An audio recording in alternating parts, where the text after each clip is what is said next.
We're here. And we're back. And we're live. We are back. Chad is going to be with us in just a second, but we are here. We're at Bastion Beer Radio. Welcome. We got Little John to my left. You guys going to be your right, but it's my left. Howdy, guys. Little John, and then obviously Scuba Steve on the far left. And like I said, Chad's going to come and join us here in just a moment. But we're back. We've kind of taken, not a hiatus, but we haven't been as super consistent recently, mainly because everyone's been fishing tournaments. A lot of guys are busy doing stuff. Summertime is coming to an end, and we're going to start talking about fall transition, start talking about some big news out there. I know there's a couple things I wanted to talk about tonight. The West Logan thing that happened a couple tournaments ago in the Elite Series. I think we've all seen that. A lot of people have been talking about all that stuff too. BASS announcing a complete change up with the format of the Opens, which I actually really think is pretty cool. So we're going to get into everything. If you guys didn't see it, I did post an update on the Bullet. It's coming along pretty good. We are down to the bare bones on that thing. That boat is being completely restored, completely pulled apart. Excuse me. Everything. No stones on that boat. Be ridiculously badass. It's going to be fast. It's going to be a 90+ mile an hour boat. 90 mile an hour plus, no problem. You don't have to hold that if you want. You can always set it down. Do you want the headphones? Oh, okay, there you go. So Chad's going to be the odd man out tonight with the headphones, but it's all good. We've done this before. So I can't hear. I think the first thing I want to do is talk to you guys about this new beer. Mainly because I need one of those. What is that? It's called Outlaw, and I can't have that either. no, John cannot have it for reasons. Steve, you're not allowed to have one of these either. So I You're just only like 14. I just started getting these, and Labatt Blue is still my beer, but these are pretty decent. It's called Outlaw. It's brewed in Colorado. It's made in the United States of America. God bless it, and it's pretty damn good. I have the next best thing. Canadian Dry. Canadian Dry. The first thing I thought when I saw this beer, I don't know why, but I thought of Phil Givens. I was just like, Phil would drink this. He's out in Alaska. Isn't there a YouTuber, Outlaw? Makes his own dip and stuff. Yes. Too? Yeah. I used to watch him. He doesn't endorse this though, right? I don't think he has anything to do with it. Guy. That guy is pretty cool. Yeah, he's alright. He just started doing like a fitness thing. Yeah, I've seen that. I watch it all the time. When He I used need a to good fish laugh. with some of those other guys and stuff too. Yeah, because he was doing like some music stuff for a while. Yep. And he had a lot of he made like music videos, fishing and stuff like that. Yeah, he's working out with that buddy that he calls Fat Boy. Yeah, that's pretty cool. They'll get in shape. Oh, absolutely. I'm gonna hit record because we always forget That to is hit record. very weedy. It is very weedy. It's very weedy. It's decent though. I think it is. That's not bad. It doesn't have like a strong... And it's super cheap. What's up, Jim? What's up, super Lenny? cheap. Rob, what's up, Robbie? Riverboat Rob in the house. Riverboat Rob back in the house. Always love to see Riverboat Rob back in the house too. Got to get Riverboat Rob back in the house, though. I miss Riverboat, Rob. Yep. So tell us a little bit. So were you guys both up on the St. Lawrence, or was it just you? So were you guys both up on the St. Lawrence? We're getting your double feed. Chad, mute the. So were you guys both up on the St. Lawrence? Hold on. There we go. Sorry. All three of us. Big John, Little John. Where'd you guys launch out of? Right there, like at the mouth of... Yeah, right. Oh, so you were pretty much on the lake. Yes. Okay, cool. And no wind while we were there either, so that's we could nice. go wherever we wanted to perfect. go, which was crazy. So did you guys... when you're there fishing stuff like that, are you primarily going... are you spending most time on the lake, or are you going up into the river, or what's the deal? We started out... On the mouth, basically. At the mouth, and then went into the lake. Okay. He's got, like, as soon as we get there... He's been fishing there since 2004, I think he said. So okay. He's got waypoints marked. So we go and hit spots that he knows already. Right. We literally went to the first spot, dropped down, and within like two, 3 drops, we had fish on. Just no big ones though. Right. Now, you guys were up there, what were the dates? Was it this month or last month? It was 3 weeks ago. Okay, so it was early September, kind of. Okay. Yep. So the fish were pretty deep, I'm assuming. They were. Like, how deep is deep up there? But our best days, we caught them between like 30 and 50 feet. Okay, so that's like, it's deep, but it's not the deepest I've ever heard of. But I think maybe those giant fish were even deeper because we weren't catching those real big ones. Wow. He caught that one giant one in super sharp. But that was in like 7 foot of water though. Really? But it wasn't like they were all there because we tried. Right. So we found that one on a big boulder or whatever. There was 2 of them there, but we caught most of our fish between 30 and 50 feet. Cool. And we went out into the lake. Didn't do great there. We did better in the river. Really? So the second day we went like way further north. How like, far way off did you further up go? the river. Alexandria Bay area? Dude, I don't think we know. went up I like don't know 50 those miles. areas. It was like 40 miles though. Okay, so I don't know the areas. Clayton-ish? Past Clayton. Yeah. Oh, you were past, Past Clayton. Clayton. Okay, yeah, so you were up like in the Thousand Islands region. Past that too. Wow. Yeah. So towards almost to But Waddington. That's where we get. Not to Waddington. Getting Because I that asked way, him yeah. that because I was like, those guys literally run from Waddington Yes. to the lake. It's And he's insane. like, yeah, they all do it. Yeah. Like, dude, it's far. It was a far drive. I can't imagine running that far. Did you guys? He said they'll do it though. Did you? They'll Now, stop and get fuel yeah. to run from Waddington. Yes. And then have to fuel up again On the way back. on the way back. Yep. Dude, And that's with a 4-stroke. Crazy. That's not even with the old, gas burning 2-strokes like the one I just Right. bought too. Right. What's up, Dale? To me, that seemed crazy. But he's like, no, that's what those guys, all those guys that were just there a few weeks before we were, that's what they did. And the crazy part of it is the difference between a run from Waddington or A Bay to Ontario is a difference of 21.5 pounds to 23 pounds. But Yeah. that on how tight the points are on those places, so it makes a difference. So it's just crazy. And normally when those guys go to the lake, they catch those big ones. Right. It just wasn't. Right. It just wasn't there. When we Yeah. were there, it just wasn't there. But it wasn't just us though. Because What, we catch like 1 or 2 out on the lake. yeah. We didn't But- even catch them the way we wanted to. John's buddy's a guide up there, a guy named Glenn, and he was struggling. He lives there. Right. He's like, it's just not good right now. He's like, I don't know. Right. We're just in between it. He's like, it's gonna get good here. Right. They're gonna go shallow here soon. He said, but we're just in between, and it's tough right now. But when we went 40 miles upriver, we caught them. Yeah, you catching a ton of them. Oh, we right? caught a ton Right. of them. Yeah. Deep water though, just dragging a drop shot. So that was Which was fun.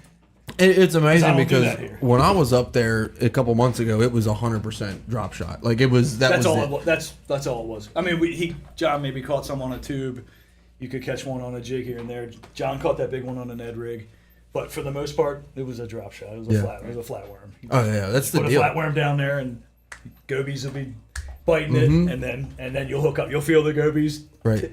tapping it, and then you hook up. Do you guys ever? It's insane how that flatworm is like just the bait. Like that's it. Oh, it's the bait everywhere. It doesn't matter where you are. I mean, if you're around, It didn't matter what color we used. if you're around smallmouth, and I found this on Conowingo because after I left the St. Lawrence and then came back to fish Conowingo, I really like started throwing the drop shot because up there it's so dominant. And I was like, it was so. I thought it was really fun. I got- doing it up oh, there it's and a ton fishing of in fun. 30 It's to a lot of 50 fun. feet. Like it's That's way pretty different, wild. but once you get that feel for it, though, oh yeah, it's fun. and you don't. A lot of times, like when I was up there, you don't feel the bite. You just feel the weight. Uh-huh. It's like they don't. Sometimes it they was don't. like that. They don't. Dunk. It's No. just you go to. Like I would throw mine out and I would just let it sit, kind of tight line it, and Yep. give it a pop. Blah blah blah. Give it a pop, and then you go to pop it, and it was heavy, and then you just kind of rear back on it, and See, there we it were in was. like areas where it would like neck down some, and there'd be a ton of current going through there. Oh, yeah. That's where they were. Yep. So we were just drifting and just dragging it on the bottom. So you Yep. just drag through the air, and you knew when you were getting ready to get bit. Right. You just had that feel when you felt your tungsten weight tapping through the bottom. You're like, all right, it's coming. And How much was What was the fall time on something? it like takes that a bit. in the I current, mean, I was like- using a 3/8 ounce tungsten. Yeah. And just the small flatworm. I was gonna so ask it got you. down fast. so the The smaller the bait you use, the less Really? the current. You were throwing Yeah. it. oh right? shit. Yeah, if you Yeah. use a smaller, It would only take a it 8 smaller years to get down to the flatworm, bottom. it'll get down quicker. How long? Because it 8 doesn't catch the years. current. 8 years. We were also in 80 feet of water, Yeah. and I was on a lighter weight. What are you throwing weight wise? I think I was throwing a 3/8. 3/8 net head. Oh yeah, he was having a hard time getting that deadhead down there. They They're buoyant though, so they don't- make- they Right, don't right. drop like they that. make football heads that you can get them up to ½ ounce with really small hooks for a lot of guys. Like I've seen Jeff Gustafson actually turn me on to that. He had one of his videos he was throwing it. It was a ½ ounce football head with a really small hook for Ned rigs, and it's for that super current, super deep. And I mean, I have a handful of them, but I don't ever go to the ½ ounce around here. But I will go to the 1/4 ounce when it gets real. It real made me want nasty. to fish a drop shot around here, especially like up in the deeper water, up on Conowingo. Oh, dude, up there, like Because after it's a fun bite. After coming back from the St. Lawrence, I've gone up to Conowingo a handful of times, a lot more than a handful of times. But it's like if I see them, and I mean, because Up there, the bass mark so much better on live scope up there compared to anywhere else locally that I've ever fished. So when I'm at the point now with the live scope, I've used it so much. When I see them up there, I know what they are. I know if they're largemouth. I know if they're smallmouth. If I see the smallmouth and I put the drop shot, I'm going to get a bite. Mm-hmm. It's like not even a question. It's insane how dominant that bait is. Yeah, it's a ton of fun. Tom says he's going up to Conowingo First Light. Tom, I wish I was going with you. I have a club tournament on the Gunpowder, which is the worst fishing I've ever It's the worst fished fishing it. body of water Is in the the world rain- right now. Is the rain got the river messed up or no? The Conowingo? Yeah. I don't think so. No. So Because it hasn't been downpours here lately. It's No. just been like we had those storms like a little while ago that screwed things up. But usually up there to get it really messed up, it's got to rain up north. And like if you get a ton of rain in Maryland, you might get a little bit higher water, a little bit of stain, but for it to get really screwed up, it's got to rain up past like Harrisburg and stuff, and the mud flow down. I would love I to would be going definitely to go Conowingo. there and not. Tom, my club tournament is tomorrow. I will be on Conowingo Sunday and probably Monday if I'm not crabbing, because the championship is fishing this next weekend? Sunday. Yeah. We should probably go up there. You guys should go up there. Just go up there, dude. It's so much fun up there. Like that place has really turned There's me no on. point in going to the freaking Gunpowder at this point. I don't want to do that. Yeah. There's You no want to go to point. Lingo Sunday, Steve? Yeah. Dale, we are putting in at Mariner. We were originally going to put in at Dundee, but there's like a small craft advisory, and we talked about it as the club, and it's like the weather's going to be shitty. We're all going to fish Joppatown anyway. Why don't we just launch in Mariner? We usually go to Dundee to get away from the crabbers, but with the weather for tomorrow, I don't expect a ton of crabbers. So Yeah, it's you'll like, be let's fun. just launch there. How many boats? There is plenty of striper in Joppa. Oh, yeah. Between the striper and the baitfish, I think that's about all that's in Joppa right Oh, now. it's been a while since I caught one of those. There's bass there. Just good luck catching them. I can't. I mean, we caught 4 yesterday. I took off work after all this traveling and all this stuff, and I needed a break, so I took off yesterday and went out there, and I grinded all day Phil. for 4 fish for about 4 pounds. Hold up. All Phil, day. We drank this beer. The first thing I thought of was you. It's called the Outlaw Mile High Light Beer. Brewed in Colorado. Apparently, it's brewed in Colorado, but I don't know why. You're like this mountainous man now, basically living in Alaska, like killing moose with your bare hands and shit. So I'm like, I thought about you when I drank this beer. You know what? Phil needs to go to Africa. Phil could have taken my place. He could have went on a safari and filmed it. I think he's already been to Africa, though. Phil would have watched you ride that four-wheeler over top of the trash piles of Africa. Dude, there's What's the so much trash. Really? I'm just so They serious. just don't do anything with They it. don't do anything with pile it it. up. You could They probably light like, it on fire. I'm Phil, not- dude, you've probably fucking beaten a bear to death with one of your cameras. Don't freaking hide it. like nothing that we were doing over there is like top secret or nothing like that, but it's like certain things you don't talk about, Yeah. just for OPSEC and stuff like that. But like I'll tell you, there were points where we're in the Sahara Desert, like in the middle of the Sahara Desert, like in sandstorms and shit, and there's just trash everywhere. It's It's just blown by you. Like it just blows by you, Dude, and you're it's just like setting up your rifle on top of a milk jug. it blows your mind. It blows your mind because like you'll go to, there'll be really, really nice places, and then across the street it's people living in tarps, and there's just trash piles everywhere, and it's in the desert, so there's like things don't grow over it. Nothing breaks it down. It's not like here where you have grass and you know little critters eat the shit. There's nothing over it. Decomposition. There's like nothing there to decompose. Dude, the whole any of this continent's a dirt bike track. That's pretty cool. So that is the cool. four-wheeling part looked fun. It was Yeah, fun. it was Wasn't it? fun. I was It's like, like, well, that's they put you cool. on like a little 250.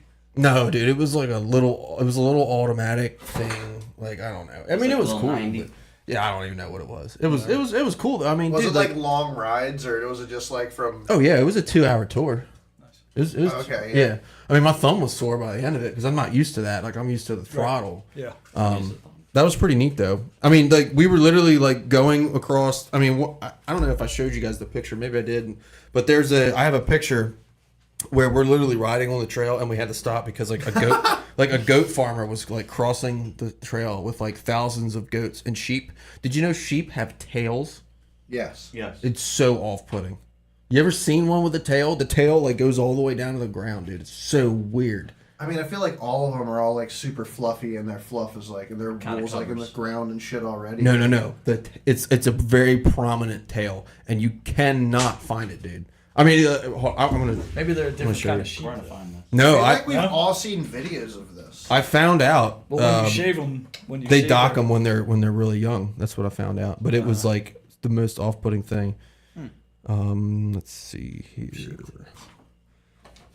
But anyway, yeah. So I mean, it was a pretty neat trip. And Phil, I was there. I was there for work, so I was there with my unit.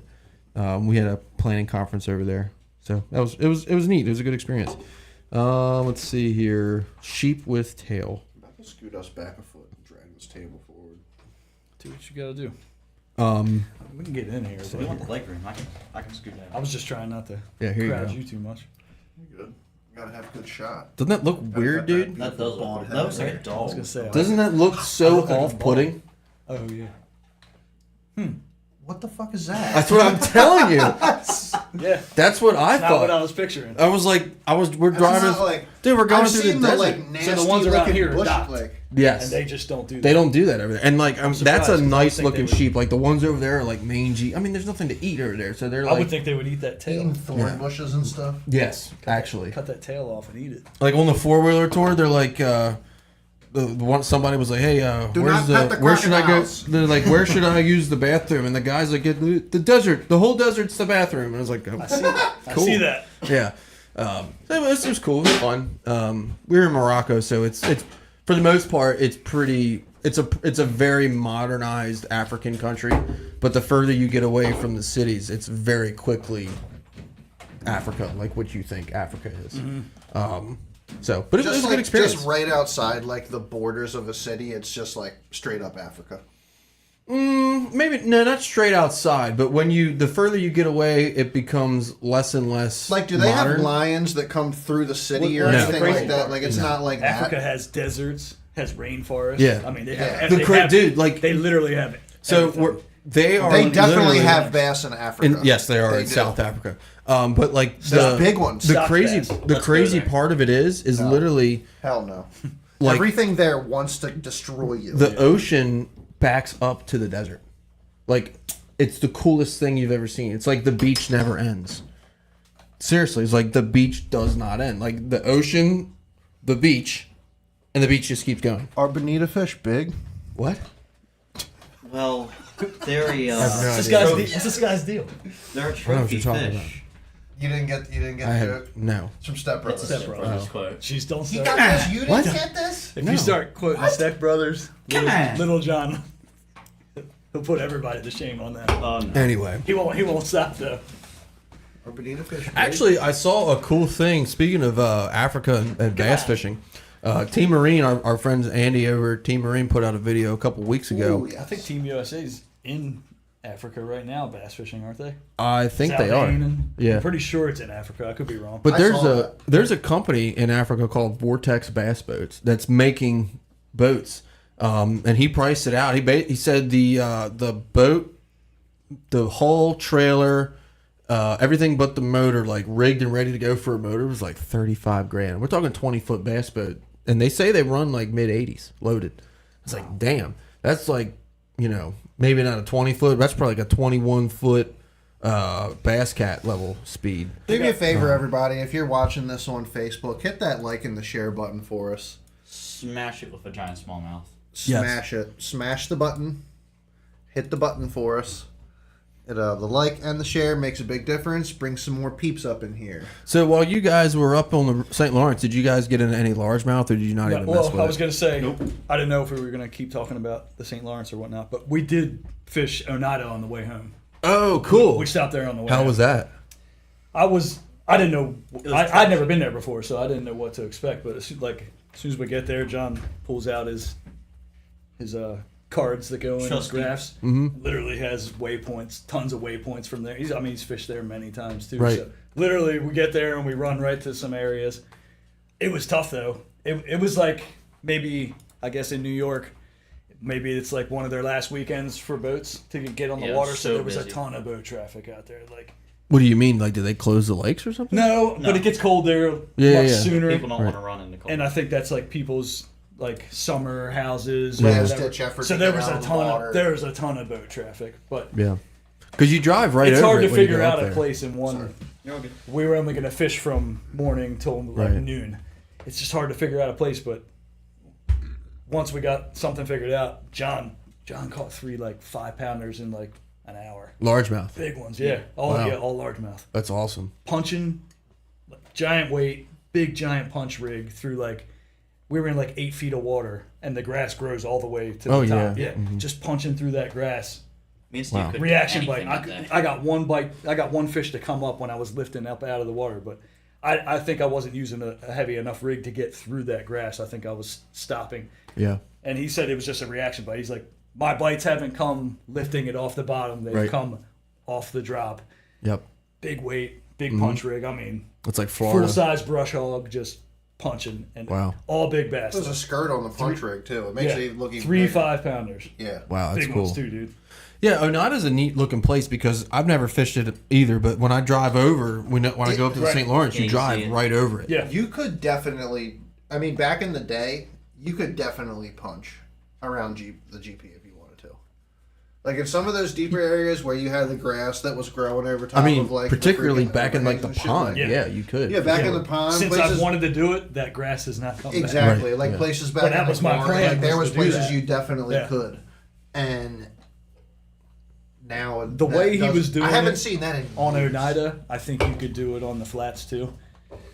Instead of just frogging those flats all the time, I think you could do that same deal Yeah. on the flats. And It's just so but time Watching consuming. him do it, I'm like, I think that would work here as well. It's just I've done it. I've caught a handful of fish doing it on the flats, but it's like you something you commit to. Yeah. You do it all day. Yeah. And it's like if I'm gonna do something all day, it's gonna be with a frog or a swim bait or a speed worm or something. Florida, I tried But it. Florida, I mean, that's I tried. That's but the- what you do in Florida. The thing of it is, it's like I didn't realize it in Depends on the time Florida. of the year. Like it's kind of like it is what you do in Florida, but it's also not what you do in Florida. And I learned that when I was there because we were talking to a couple of locals, and they were like, "Yeah, that big weight punching thing, Jim is, Fallon, it's where you at, brother? cool and everything, but he's like, it's like a cold front type of thing. It's out of 20 guys that do it, 2 guys are going to get on them. Everybody else is going to spin out." I would like to hear Jim's opinion if he's still on. Headwaters Jim Fallon, let us know what you think about that. There he is. I know John, if he was here, that's what he does when he's in Florida. Yeah. Well, it depends on But- when you and go. if you're too. good at if you're good at it, Right. that's what you're comfortable with. You're gonna do that. Yeah. It was funny because I tried it for like a whole day, and then we went and started fishing offshore grass, and then we started catching them. Like I didn't catch shit punching. I had one bite, and it was a big one. Like it was a big one. Straightened out a hook on a flipping like a 3-odd VMC. I was blown away. I could see how punching could get boring after a while. So if like nothing's going on, it's like Yeah. I feel like except like a lot of people are just like they love throwing a frog all the time. Dude, I get boring. I'll get bored throwing a frog. I don't know, man. I like I throwing throw a frog. frog out there, and it's like if no strikes or follows or anything like that happens after like the first hour or whatever, it's like some people just throw a frog all day long. I'm like, I feel like at that point it's like time to go somewhere else or do something different or start pitching worms into holes. You got to start doing something different. Yeah. To me, a frog is just another like a tool. Like when I go even in the summer, if I go to a new spot, like if I'm running, bouncing around on the flats, the first thing I throw on the spot is a frog every time. Every time, throw it at 5-6 casts and then go back to what you're doing. Yeah. But like if I'm bouncing around, I always start with a frog because I can't tell you. I like to throw it depending on what it is. Like if it's thick, I'm gonna throw normal frog. I'm not gonna throw There's a time when That's it. John would throw a frog every time we fish, no matter what time of the year it the was. fall. Yeah. Heck, But stop it. seen him catch them like that too. So I wish there were places I could he's getting older now. So I wish I could comfortably Learning throw a to- frog on the gunpowder right now, but it's just no. Get down. it's just not a thing. And that's the thing is like I've noticed with the last couple really since I got home last Sunday. Yeah, last Sunday. And I went out Sunday after I There's slept that a little bald bit, head. and then Monday, and it was just like, Screen? and then I went out yesterday, and it's been it's been completely like there's been like a 4 to 5 inch tide swing from high to like ridiculously high, Yeah. and then back to high, and Yep. it's just like That's what I was gonna say. There's been no low tide lately. yeah, There's low is not low. It's been high and high. Yeah. and that's Okay. and it, All right. the gunpowder always is tough when it's high, always, I even agree. on like a normal high tide, but like a agree. super high tide, it becomes ridiculously tough, and it sucks because I don't know that, but this year the river to me the river fished like shit. To me, the river fished terrible. I had 3 or 4 good days on the gunpowder this year in the spring. Won the club tournament on it with like 18, and then I didn't fish it for a couple months, and I have not had a good day since. So all my success was pre-spawn, spawn. After the spawn, I have not done I anything. feel like they must be in the river right now. I feel like they have to be, because I've been fishing not in the river. Yeah. And it's been tough. I fished the Well, river, dude, like where the river is like. I don't know. go all the way. I mean, at this you can go as far up as you want now. You could go past the 40 bridge, I'm Right. sure. Yeah. So it's like, Oh, I don't that know. river. yeah, I feel like talking that's about, where like, they the have little- to. I feel like that's where they either are right one, now. either one. Well, you can't get all the way up the little. You know that. Well, I'm talking about. I thought you were talking about like just like the gunpowder itself, like big water. Oh no, I was talking about like the gunpowder river itself. Yeah, yeah. There's so far. I mean, you can get as far as you want up there now. What time is I that, haven't Jim? fished Is that that at, lately. is that at 8:30 when I'm gonna be sitting on here? That would be wild to nail a freaking 9-inch trick shad live on the can. That would be pretty cool. Oh, there's a drop. I'm telling you, every time there's a trick shad drop and I want to get on it, I'm live on this podcast. Yeah. You just got to get that guy that's down in Florida to get them for you. Did I That's tell? him. Yeah, that's what I thought. Did I tell you? Just got to get him to get them. Yeah, that's Jim. I told you the That's the story guy. the other day where my uncle It's the like. guy. Yeah. He's the guy. So I don't know if you've ever met my uncle, but he's a really interesting guy. He fishes with. Yeah, the, yeah, yeah. He's got an escort that he pulls his Yes. boat with. Yes, Right. dude. We've talked to him out on the water before. Yeah. I didn't know he was your uncle for like. But Yeah. hold Still up. a few years hold later. up. The original story of this. The original story, like, dude, before I even knew you. Oh, it's a Focus, not an escort. A Focus. He's got a. It was a Focus. Oh, the Fiesta. It's like a little blue Focus. It used to be an escort hatchback, Yes. but now it's a Ford I've seen him in the Focus. hatchback also. But Long now he's in the time Focus. ago, we had the Four-door hatchback. Focus now. Yep. Mm-hmm. Dude, So yes, we've ran into him, and when I found out it was your uncle, I was amused. before I even knew you, like, he used to fish at the gunpowder, like, a lot. a lot. Still does. Yeah, Yeah, but, like, dude, we used to see him all the time. we see him all the time, and, like, every time we've seen him, we're like, it's that guy with He like, the catches Ford. It's the guy. He can. Every now and then. Yeah, Every I think now he and does. It's the guy with the Ford Focus that has the. I always wondered how far he's Fiberglass pulling boat. that boat from. Like, does he live close by? No. I mean, he's not far. It's like 20 It's a lot minutes. farther than me. Yeah, Dude, it's it's like still far. cool, That's dude, far like- for that little bit for the Yeah. little car he pulled you with. But like, dude, we would always see your uncle there, and we would always be like, dude, that guy is an absolute legend. Yeah, like, one time- he does whatever it takes to get out on the water. He's just like, he's doing it. One when day he's in the Chad's car. like, "Hey, that guy is Tony's uncle." I was Yeah. like, yes. And like, That's you don't? awesome. Do you remember the day we came back? Like, I came to your house to go fishing, yeah. and I pulled in the driveway, and I saw the car there, and I was like, I feel like I like recognize that car. It's Walks like in we the like house. Oh, we hello. like That's went so awesome. fishing. No, I never saw an uncle. So like we like went fishing, and then came back, and I saw the car was there, and I was like, who has that car? Is that the guy? Does that guy go to the boat ramp? He's like, yeah, it's my uncle's car. He's like, he pulls that little boat to the boat ramp. But I was like, What's the boat? 'Cause no, it's the same boat, right? It was It's a 15-foot skeeter. Okay. It's I was gonna say it's SD80. an old like It's an old sparkly skeeter. painted. Yep. Yeah. Old skeeter with a classic Mercury Classic 50. Yeah. I could not believe it. When I like your looked uncle. At, dude, I looked at it and I was like, Yeah, I was. He your told me the uncle- next time I was like, saw dude, him. your he's like, uncle is a straight up legend. Yeah. It's like- Oh, it's something. I was It's like, something. Me and the guy that Did I you fished fish with him when you were like younger? Or? Oh, yeah. Yeah. Okay, I figured. Yeah, we used to fish. Charlie. We would fish. So we didn't. We never really bass fished exclusively, but we would fish. We would like fish the saltpeter area a little bit, and then run out to the bay and fish for stripers and stuff. And I can tell you right now, I have been caught in some nasty shit in that little boat, like in the open bay, like by Pools Island and stuff. And it's just like, what are we That boat doing, doesn't belong dude? out there. Like, what are we doing? You know, it takes them 20 minutes to get out there because it's a 50 horse. You know, it's an old Mercury. Well, that's heavy Screens. fiberglass. Anytime we saw but- him, it was close to the ramp. Giving it all. He did bring me that 2-stroke oil back that one time, remember? Oh yeah, I remember that. We were back there fishing, and my boat ran out of oil, and I couldn't run it anymore. And I was like, "This is going to be a really long trolling troll back to the ramp." And he had oil with him. I got some oil. Nice. Rob has an interesting comment. Rob said most of the gunpowder fish moved to Dundee. They need the grass. It's interesting you say that because I have not put any time in Dundee at all this That year. could be a I would thing. agree. That's like we're talking about how far these fish move just to go to grass.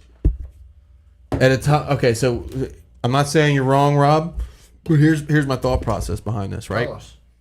So the fish moved to Dundee Tell us what. for what? A week What's your thought to is? then come back and winter in Joppatown like they do every year. Right. That's a lot of movement. I'm not saying you're wrong. I'm just saying that's an I'm not interesting saying theory. it's wrong either, but there's definitely still fish where they always are. It's not impossible. They're just not. They can travel that We're far just in not probably catching a them day or right two. now. I don't know why. I mean, if you saw how much bait Just a stupid It's- amount of bait. in those far areas towards the back, I mean, it's, you would think if you're it's gonna, more than I've ever seen. you would It's think if crazy. you're gonna throw something finesse, and then like me, I'm obviously sitting up Real there small throwing bait, too. 7-8 inch freaking glide seen 'em bait, too? Like Yeah, They see that thing go by. hard to compete with all that. So I had to. you gotta make something that's just like different, that's like more eye catching. That's why I feel like throwing either a bigger size, a bigger profile bait, or something. I did the opposite yesterday, and that's when I started catching them. I was gonna say, I Is feel that like it's probably Chatter, the opposite. the chatterbait, just going to like tiny. chatterbait mini I like with a little like a one of those trailers on it, like something real small. You can barely cast it Yeah. small, and that's the only thing I could get bit on. not the micro one, like the really. So little one. what's the difference between the mini and the micro? The micro is really small. okay. Eighth ounce, I think. I don't think I'm throwing the micro. I think I'm throwing the mini. Okay, I've done well on that micro before. But Really? Not this time of year, but I bet it would work though. So Rob says no, they will spawn on hard cover. Pea gravel sand, then recoup all summer. Grasses in Dundee. Yeah, I mean, there's definitely. I mean, Dundee the last couple of years has been phenomenal with the grass. And there was fish like last year. I had some pretty decent days fishing in Dundee. Yeah. I mean, comparatively like, for the gunpowder. It's crazy how decent much days. grass is there, and not Yeah. in the gunpowder. Yeah. They're not that far apart, but Yeah. when you go there, it's completely different. Yeah. I mean, dude, I haven't been that's there in a all month. from I haven't been there in a month though, so I can't. Silt, say. lack of sunlight. There's so many different variables that I are think there contributing was to that. Something to do with that runoff. I think it has Where a they, lot to do where with they were it too. building, doing all that construction, I feel like Well- something to do with that runoff. And there's a lot of areas as well that have completely silted in. A lot. Like Main River flats that used to hold grass. That's a huge area I'm talking about. Maybe right by a duck blind too. right. Just completely like on one of the Thursday nighters, me and Travis were fishing, and I wanted to pull up on it. A spot that a lot of people fished last Yes, year. I remember. And there's no water there. There's no water at all. There is right now because it's so high, but yeah, that You couldn't get on that it. grass that we would fish, Right. it's inches. I actually it's got inches of water. I got stuck on it because I was like, "There's no way." We And ran up onto it one Yeah, time, it's completely thinking it was gone. going to be like it was last year, and it's not. Yeah. Not even close. And I'm like wondering like where did that runoff come from? Yeah. Rob says even the crabbing sucks in the gunpowder this year. I've slowly hit the bush this year and it's loaded. I've heard good things about the bush crabbing this year. I'm thinking about crabbing on Monday with my buddy Kevin. I'm hoping I we're think the bush fished well this year too. see. You know that's I a wanted to crab this year. that's a and I never place did it. that's on my list to learn. The problem is, and it's kind of an illegitimate excuse, but it's like there's no tournaments there, so it's like Yeah. kind of wasting time a little bit going there. It's not that far of a run though. No, it's not, but it's enough of a run to where for the Thursday nighters it's about at the most of where I That's want as to go. far as I'd want to go. Yeah. And you better know And you don't want to go all the way to the back of it either. right. 'cause You that- better know exactly where you're going. Yeah. Like you're not going to look like you're going to fish one or two spots and then turn and burn. Right. But I would like to fish it in the I spring. kayak fish there a lot. I do well there. Really? Yeah. Would But you I've say never run there in a tournament though? Would you say it's better north of the bridge or south of the bridge? Inside the bridge? Yeah. Yeah. Really? Yeah. For me, but I'm in a kayak, so I'm not gonna go that far. Right. I paddle my kayak. There were a I'm not couple- in like one of them badass kayaks, There were a couple so I'm gonna stay. couple close to where days I launch. a couple days at work I had to run around APG and I would be like on the banks and stuff in particularly Lodrick Creek, which is the only creek you can actually boat in and fish in legally, tons of grass, loaded with grass. I was like, damn, man, I might want I caught my biggest bass this year there. Really? Yeah. What are you doing? That's awesome. Yeah. Frog Johnny now. to her dad. So, I mean, No not shit. doing anything crazy. Right. Throwing a frog. Yeah, when I saw that, I was like, man, I really should consider coming back here and fishing, but it's just, I don't know. It's difficult to. I have a hard time convincing myself to go there when I don't. Here we go. Dog attack. Dog's out. Come on. Dog attack. Let's get out. Hilarious. All right. Yeah. Pups. I don't talk about the bush all that much because It's a secret. we place. can't go there for tournaments for the Yeah. most part anyway. It's not a secret. I'm not gonna go into where exactly I'm at or whatever. We got a good one when we went in there last Yeah, time. we don't. Yeah, I'm not. Like I said, I won't say a whole lot about it, but Yeah. So there's a good. There is way more grass there. They Yeah. like- Just they like like there 10-inch is. baits there. Just like there is in Dundee. Dundee. Exactly. There is So a. there's a reason there's no grass in Yes. the Gunpowder. There's a reason. So Well, right. my thing is, whatever that lawsuit that's going on for the runoff, there's something there. I mean, even Seneca, like Seneca's got grass. Middle River has grass. Like Middle River has more grass than the Middle Gunpowder. River's I really didn't good. fish the Middle River at all this year. I didn't- Chad I went down there wanted one to. time, and there was lots of grass there. Yeah. There is. So Rob Don't has know another my good way around comment. down there. Rob, I love the comments tonight. Rob said you can catch 16, 18 on the just the docks loan inside the bridge in there. And it's funny you say that because one of a gentleman who I used to watch a lot of his videos, the working I know fisherman. exactly what you're talking about. Yep, I knew you He were used gonna to say that. fish that shit That guy all the fished it time. all the time and did well. And I've never actually just spent the day He would fish Foster's all the time and do well there yeah, too. before the fish kill. Yeah. Yeah. But the bush, I would happened like to to that learn. guy? I'd like to learn the Bush River a little bit Is because that guy still around? he is. I've actually Okay. talked to him a handful of thought so. times. I thought you Real knew. nice guy. Yeah. Chad, you want one? Or you're good. Good. You got a Bud Latte? It's. I feel like it's a Bud Latte. Nice. You know who else fished Foster's well was Tom. Tom's Custom Rods. Tom. Like Yep. Yeah. when I would fish God rest his the soul. Gunpowder area with him, that's where we would fish, and he could fish that. Dude, I miss What's Tom, up, Pete? man. You Tom too. was Tom, we awesome. miss you. Tom was awesome. Yeah. Yeah, He's great. Tom was a very good person. Just a good person overall. Outside of fishing in general, just a good person. Yep. He so for any of you guys that are or knew Mr. Tom or purchased some of his fishing rods and stuff like that, he actually did pass a lot of his knowledge on to a gentleman who lives in Virginia near Occoquan. So if you ever wanted to get if you have a Tom's Custom rod that you need to get fixed, It's good to hear. there is somebody that can do it for you. I would do it to fix the Tom's Custom rod, but the shipping cost of a rod is The shipping extreme. the shipping's a little hateful, I'm not gonna lie. I thought that his buddy Dominic also took all of his.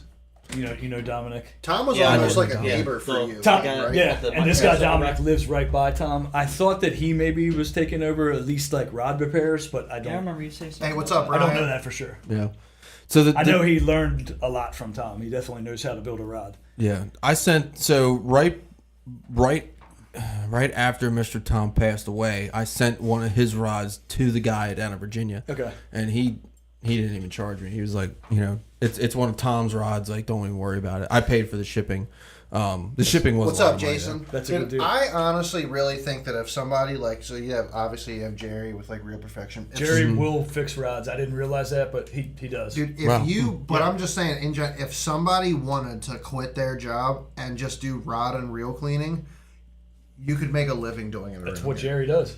He It's doesn't do what any- he Jerry doesn't do does. anything But else. dude, there's another that- company that put that could brand new definitely motor do on it. his Like, boat. dude, he's got more work than He has an can old even Ranger, handle. right? Yeah, but he put like a new 150 or Really? 200 That's on awesome. it, and he told me he's like, from doing what I do here. That dude's a hammer on the Bush River too. Oh yeah, An Oh, yeah. absolute monster on the Absolute Bush monster. dude, River. I love Bush talking River. fishing with him. Yeah. Jerry will talk to you for days. Jerry was supposed to come on here.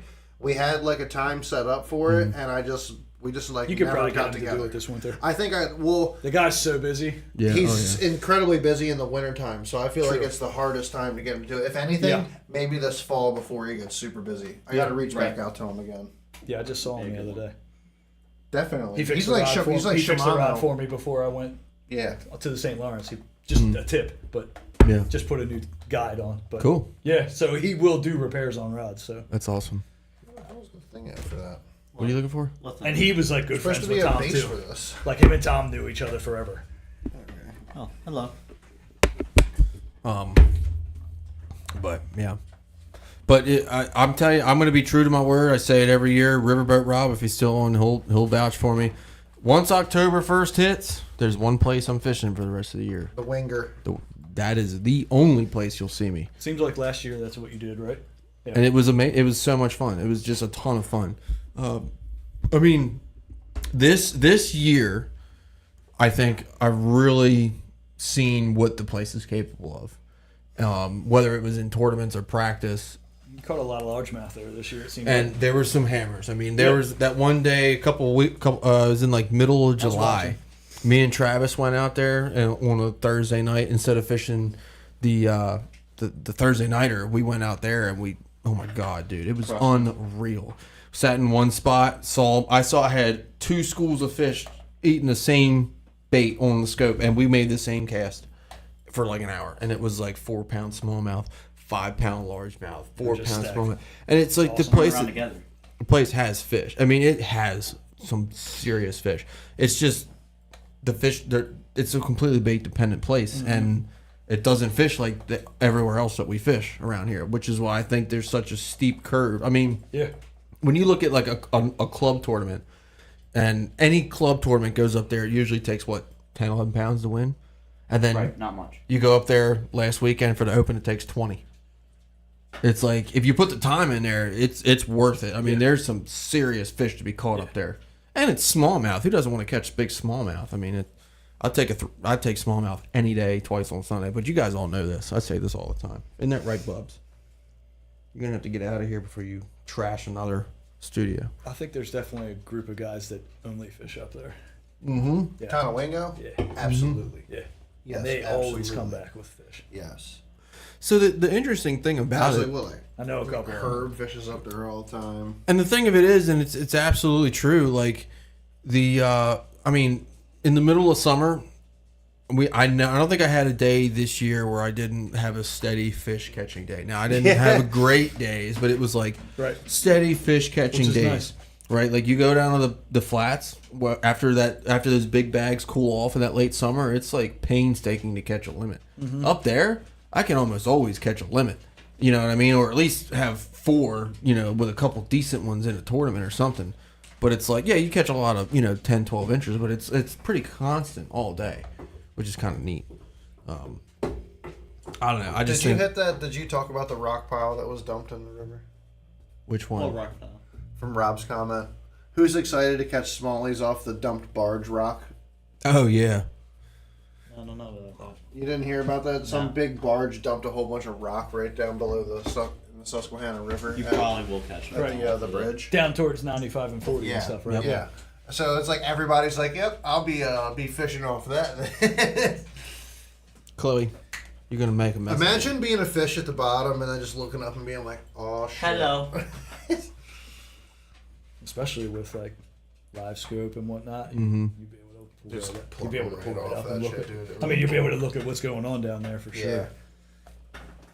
Jason said it's by Garrett Island, the old railroad tracks. Mm. Interesting. Good spot. Yeah, I tell you, as much as I love Conowingo, I will say There's bigger, big there's largemouth. in bigger, Conowingo. there's bigger smallmouth below the dam than above the dam, for sure. Like consistently. That's where Paul caught that real big one, right? Mm-hmm. Yeah. And Mr. Don't Herb. talk too much about Paul's stuff or anything, but Paul definitely. Oh no, I'm not There's- talking about there's that. I just bigger- know he was not No, on top of the yeah, Conowingo. yeah, He was yeah. definitely No, all down I'm below. saying is, down low, there's definitely bigger smallmouth Oh, than yeah. up top. And like I was talking to Herb a couple weeks ago after one of the tournaments. Mr. Herb from Fishes and Conowingo Opens, real good stick up there. Yeah. He'll tell you Always catches. there's bigger smallmouth below the dam. Now there's not quite as many, but there's like the bigger. I mean, I've big and seen small I've knives. seen him come in with 23-pound bags of smallmouth in some of the like later tournaments in the year, and you don't see those bags on Conowingo. I mean, you'll see a couple of 20s here and Right. there, but I remember in fall of 2020 there was a couple 22s, and that was crazy. So, what about you, John? You ever fished Conowingo? What did you did you like it if you did fish it? I have fished it a couple times before. Last time I fished it, I think it was It was late 2022. I fished my friend's dad, and I just got we went over to his house, hung out, and then his dad was fishing a tournament Sunday. I'm like, okay, I'll fish. So we fished. When I didn't get in anything. I don't preferably like it up there, if I'm being completely honest. I'd rather Why? fish below the dam. You just not had any good days up there. Yeah, I haven't had any good days. When you used to go up there with me and your dad, you were little, so Yeah. you were kind of just along for the ride at that time. Didn't know what but- I was doing, just right. running around in the You cup just holder. need some more. You cup just need holder. some more time up there. It definitely took me a couple years to start need learning a it. little bit more time up there on the Wingo. It's a fantastic fishery. It's unarguably a fantastic fishery. It's worth putting the time in up there. It's just. I don't know, man. It's for me. It's honestly the drive. You can't go up. It's hard to go up there after work. The way we or something fish during like the that. week, it's usually after work. Yeah. So Oh yeah, during the week fishing it's not worth fishing local here is what works for us because we You don't gotta have that spend much your time. you gotta spend your Saturdays Yes. up there. Yeah. Go up there when you have time to fish up there. Yeah. Right. Which that's what we got to do. I would tell you Is if that where we're going tomorrow? that's where you should go tomorrow. Yeah. You want to fish there Sunday, Steve? I'll give you. I will honestly give you guys some spots. Mainly because I need to put the serious time in up there. Are the fish actually here right now? Let me know. So Rob has a good comment again. Is opened in 2010. A guy caught 25 pounds in the river. Ready? I was actually looking at that, and that's true. There was in the Open Bassmaster Open 2010. I think it was in the spring. It was like April or something. It was an early tournament. Launched out of Northeast, and there was a guy that was running way up the Susquehanna, especially for a prop boat. Ballsy. He ran. He was catching 22 to 25 ish. I can't remember the exact weight per day, and then was leading the tournament. And I think something happened. Did he like rip a lower I was unit gonna off? say, I'd be Probably- so afraid of probably doing had that. But he had a like ridiculous lead, and then I think he like ripped off a lower unit Are or you something. gonna run up there in the Bullet? No, Up the river? please don't do that. I run up farther than I've. Okay, so hold on. Can we talk about this for just 1 second? We're not going to get off smallmouth, but we're going to talk about catching smallmouth really quickly. Okay, sure. Oh boy. Like, that Bullet's going to go from one end of the freaking river to the other. Are you, Really when quick. you say run up there, right. are you talking? Towards Holt, like Past- to Holtwood. Oh, up in the rocks on Conowingo? Yes, sir. It's Every day of the week and twice on Sunday. Yeah, I was talking At freaking below the dam. At 70?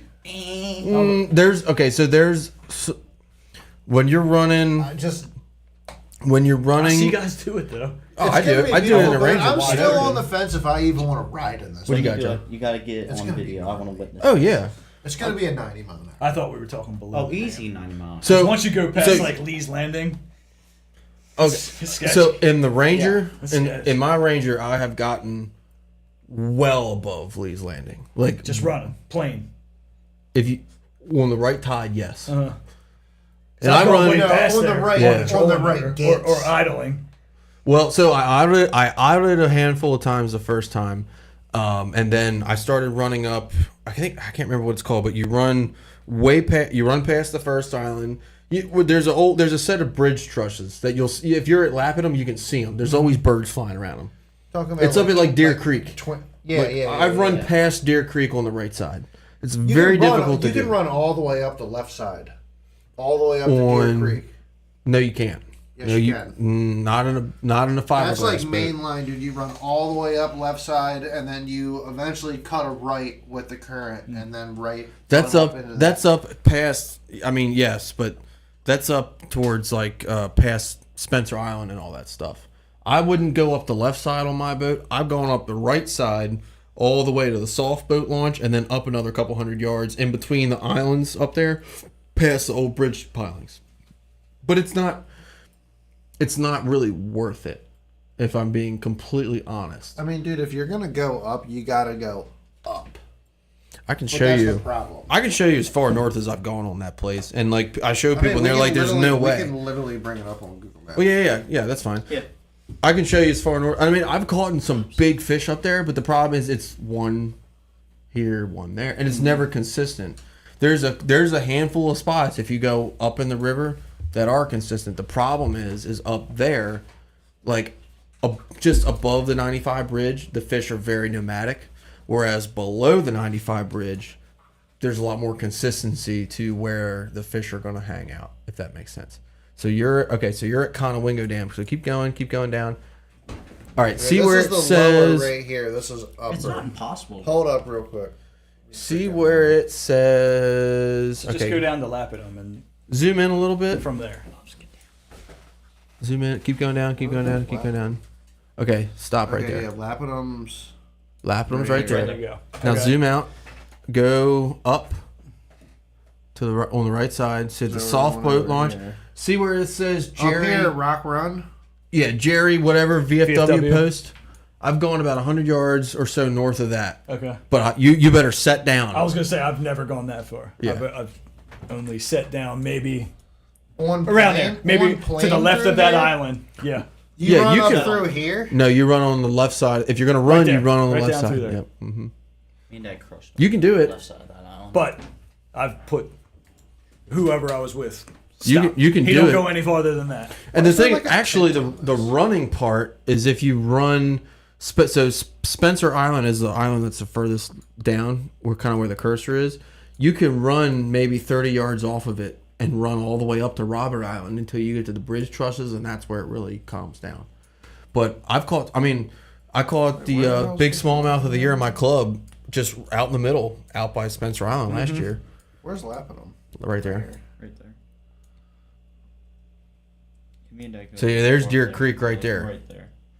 So actually, I've see never- that island right there? I've never You just run into passed it. it. Getting all the way up here to the dam is actually a hell of a run. Jet boat. You gotta have a jet boat. That island right there. I've See done it? it, dude. Me Not and that Adam, one. me and Gromster have done it in a prop boat. See the island above, like right across where it says You Deer don't need to Creek go all Public the way up to the Access. dam, though. If you're catching rockfish. Yeah, Yeah. I'm just saying Talk about you could where catch at? you could catch a Yeah. ton of small. If you move your cursor in up the there. island, to the right, keep going up, stop to the right. That's the furthest up I've been.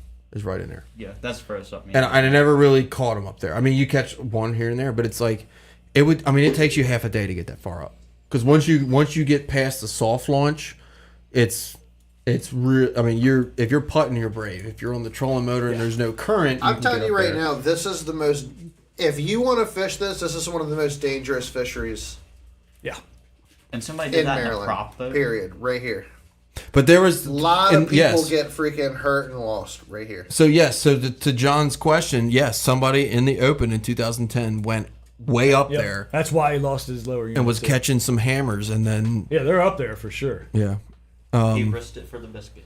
up by the camp on the right side. I don't know where the camp is, You can only take that chance so many times. but if you go back to the map, if you want, if you look at Conowingo, I can show you exactly where to run. It's not hard. But if you yeah, scene 2. Sorry. So if you go back here, Hang on a second. oh sorry, Add a sword. technologicalisms.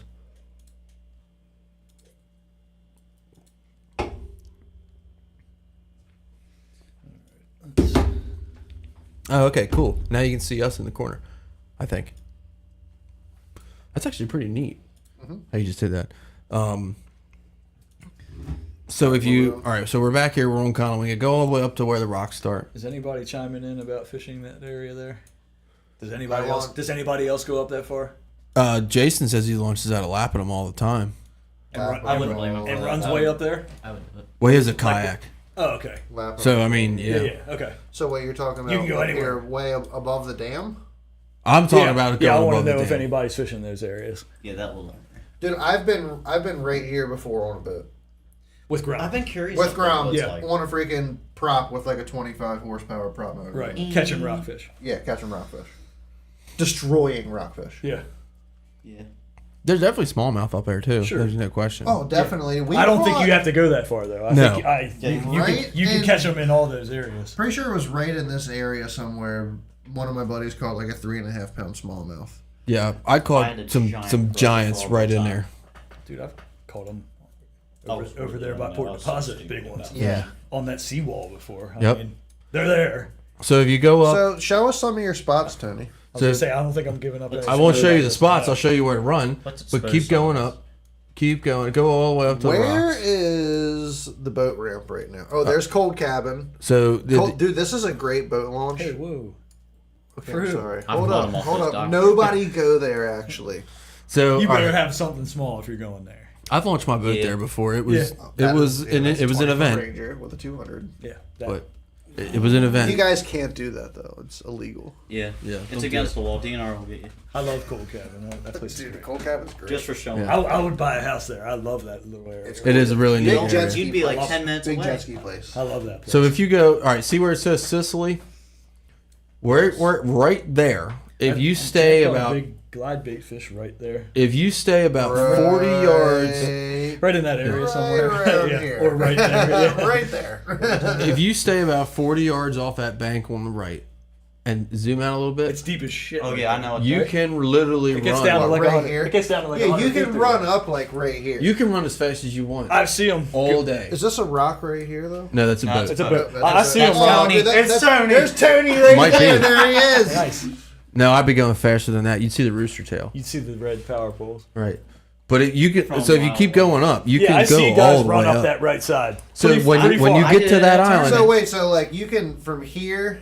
Run it. Just wide you the can fuck run it. out. Doesn't matter. You can Run it. actually run it. all the Okay, way so past run it where up that- the Turkey Island. Yeah, you can Run run Dude, I past see it. guys run Run past past that right through Keep there. going, keep going up. You're still running. You're still running. You're still running. Now I Still get go, a still little. go. No, you're still running. Yeah. So, but wait, how far off this bank are you? 40 yards. 40 in the yards middle. off the Not bank. far. So you're right here in the middle. Okay. Pretty You're much. just, you're just running. Until you get. Pretty much.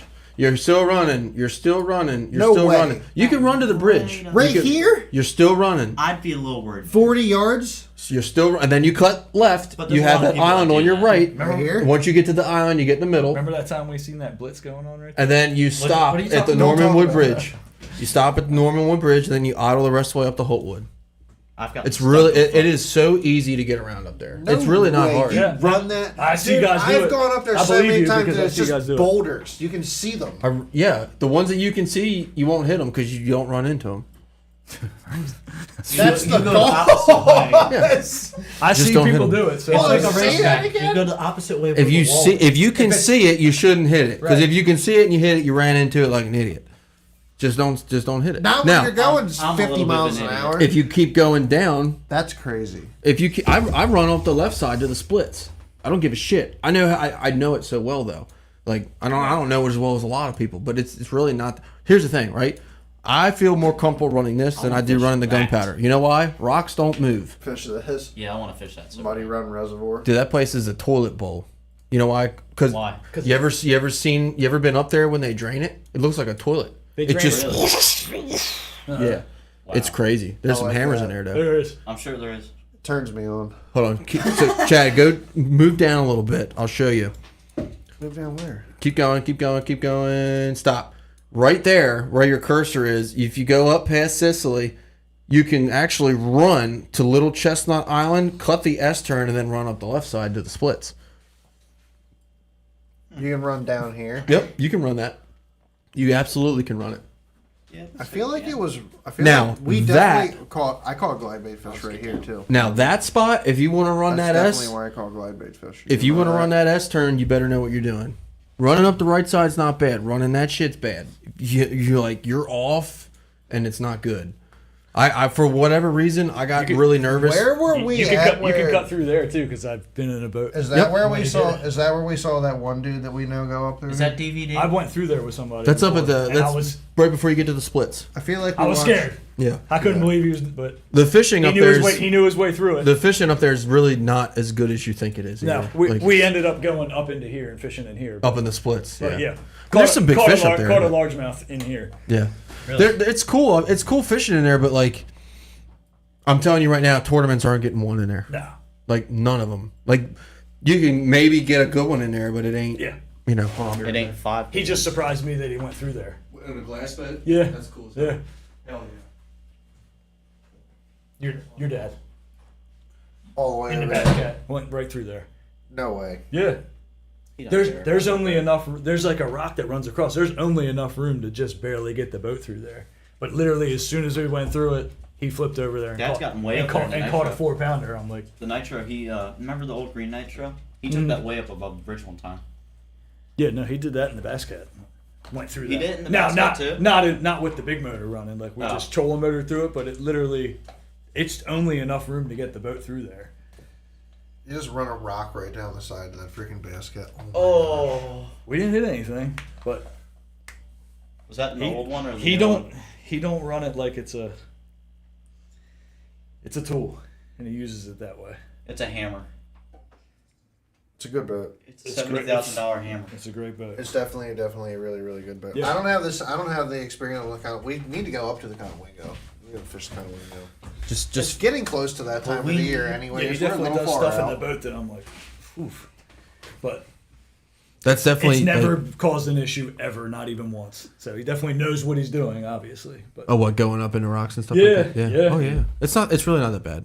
I promise you. Yeah. It looks worse I was than gonna it say I is. see other people do it as well, but I've definitely been like, oh, shit, scary. Yeah, it's funny because I fished up in the splits and it's like, it's just not that great. I've never really got on them in there, and it's like Yeah. it takes so long to Get your get pound and there. a quarter smallmouth. It's like, Yeah, it wasn't really worth right. it. I mean, me and you that one day we fished that tournament when we didn't catch shit. We went all the way up into the splits in my boat, and it was just like we didn't catch them. I mean, it was cool, but we didn't catch them. So, Up in the splits, Jeff. What was it so like up there? Last Friday. It was split. It was wide open. nice. One thing I've learned about that place is I used to think for a long time, like you had to learn the rocks. Like all the big fish are up in the rocks. It's not true. Nah. There's a lot of there's good ones up there. That at times the rocks is the deal.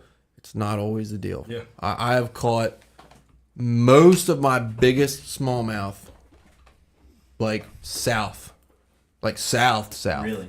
like far south, like past Broad Creek south, Me too. and it's Not my different best fishing. not my best ones, but I've had a good tournament there before, casting out into what to me looked like nothing, throwing in and Yep. out. Oh yeah, Yeah. But we weren't the only ones doing that either, and the difference is bait. there was three boats in a row, and all three of us were catching them Yep. fast too. Difference is bait. Like so up a lot of times It was up cold north. though. It was November. Yeah.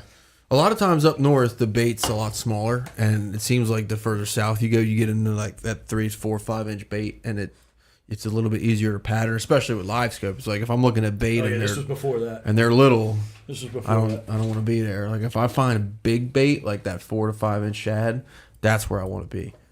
So that helps a lot. Pete says launch at Muddy Creek, so he's launching at the ramp above Muddy Creek. It's Muddy Creek access up in Sounds like you're Pennsylvania. fishing on a jet ski now, right, Pete? Is he actually? Yeah. I thought he had the bass tracker. Tony does. No, he It's got even rid of that. faster in the back. Do you know who Eric McNulty is? Yeah. Does he fish with you guys? He used to fish the Wingo Opens a lot. Actually, that- one of the first guys I met. Probably the best Wingo fisherman that I know. Yes, 100%. Always does good. Yes. Always does good. I talk to him pretty regularly, actually, because I hosted a tournament years ago on Conowingo, and me and him were talking before the tournament, but real nice guy. He's an absolute monster up there. Like, and the funny thing is like, he won't practice and he'll show up and it's just like, well, shit, here you go. It's got that weird, Old bass cat, right? It's like teal bass. Yeah. Real nice guy, but an absolute His monster. dad lives right by me, so that's how I know Eric. And I know him from John knows him well, but that dude He just fishes out on the flats. just all the time. always catches them. Especially up there. Oh my! He'll be in the top 5 every time. Oh yeah. It's Every crazy. time. It's ridiculous. I don't.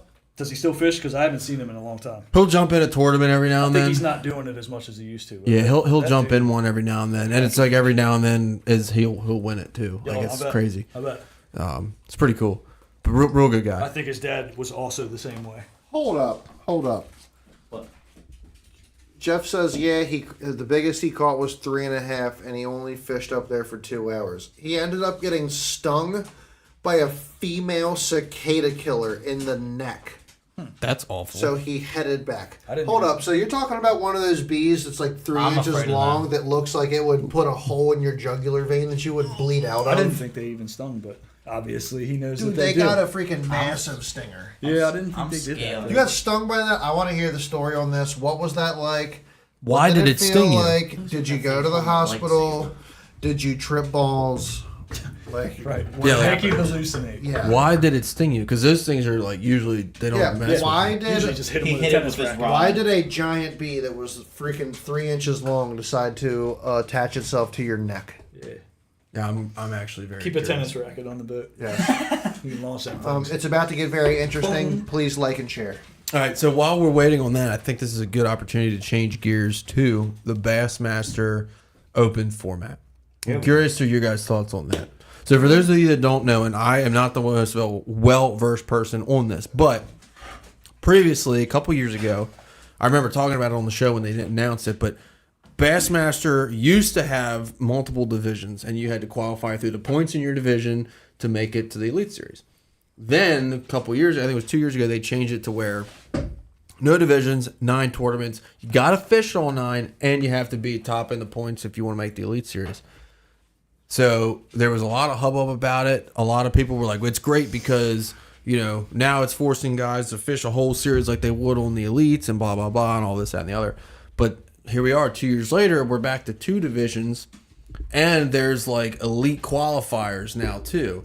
So it's an interesting.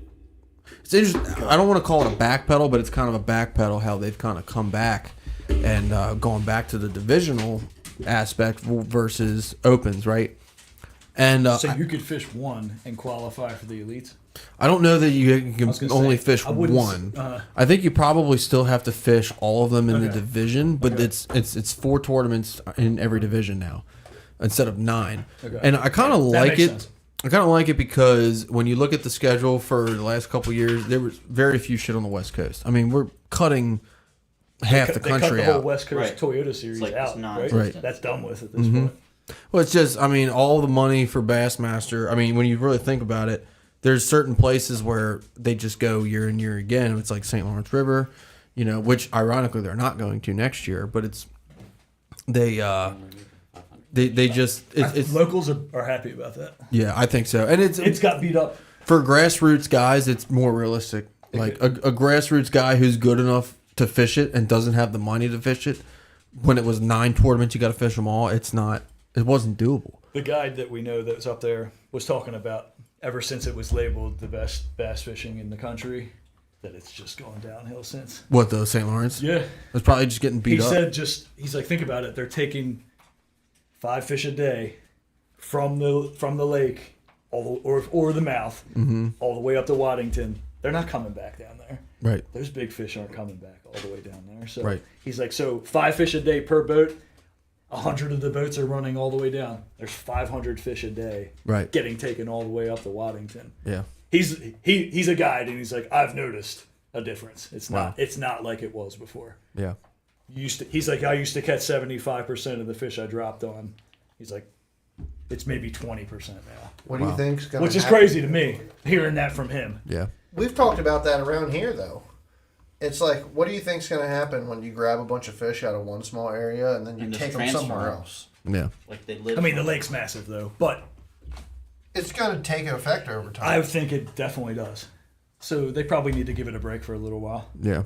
Well, it's like, I mean, Kentucky Lake for years was an every year stop. And Kentucky Lake has sucked for a long time.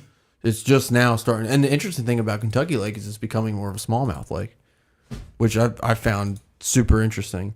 All right. So who's going to read Jeff's comment? You want me to 'Cause read it? Yes. Harold will read it. Read it. That looks awesome. Not really. It looks funny. Here we go. Oh, is this about the Yeah, this is about The cicada The killer. cicada- yeah, the Okay. cicada, the female cicada killer. Yeah, she messed me up. I did go to the hospital. It burned for 24. How does that work? Like, how do you stay awake for that long? Burn for 24 hours. Holy shit. I can't imagine that. I actually ended up having a double ear infection, respiratory infection. Talking to the mic, you're telling people about it.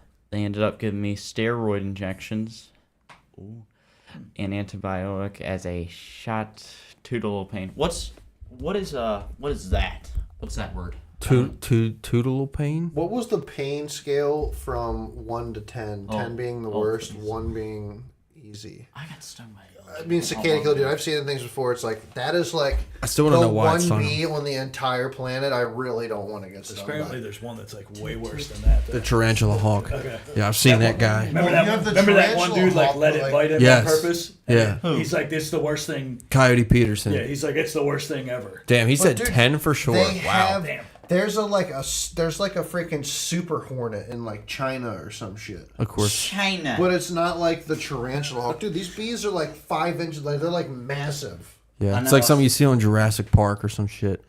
Well, that's like what that guy Cody let bite him, right? It was Yeah. one of them. Was like I it was looked, stung by a yellow it looked jacket like in the it was going to foot. be terrible, and he said it was the worst ever. There's That's no horrible. one. Why would you? I'm, What does it? I'm scared of bees.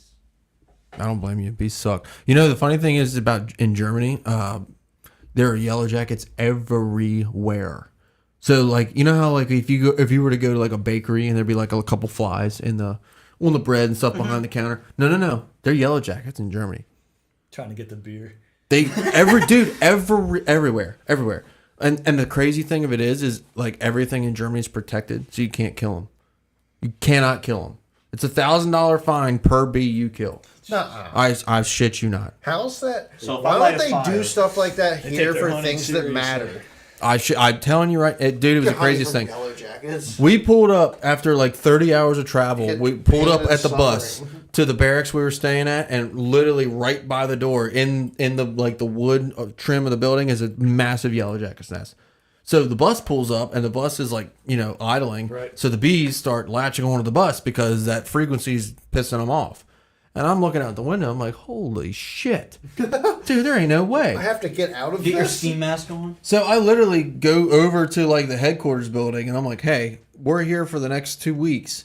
Can we do something about the yellow jackets nest? And the guy's like, well, yeah, but it might take a week because they're protected. I'm like, dude, they're yellow jackets. So Like, what are you gonna talking come, They're about? going to come and move them then. That's what they did. Yeah. I swear to How you. do you move a yellow jacket? They like take the hive and they. We literally hit them with a flamethrower here in America. Yeah. It was insane. But like then you like, and it's not just that, but like when we went to Regensburg, like you'd be sitting, like you literally had to look at your beer before you drank it, because there were a few times I looked in my beer and there's a yellow jacket drowning in it, and I'm like, you got to be fucking kidding me. I'd have to put something on top of it. Like, That's what you, yeah. So tape or something? a lot of guys would take the coasters and just put it like that, because that's how many damn yellow jackets there were. Who the fuck's texting me right now? Steve, That's got a weird text. Steve checked that. What do you when want? we were in New York one time. Oh, yeah. You were looking in it. My And I'm like, monster what are you can. doing? That's exactly what I was doing. Making sure there wasn't a bee in there. Yeah. We're out on the water. What a little girl. You should have just chewed it up and swallowed it. There wasn't one. Extra protein. But there wasn't one, so I couldn't.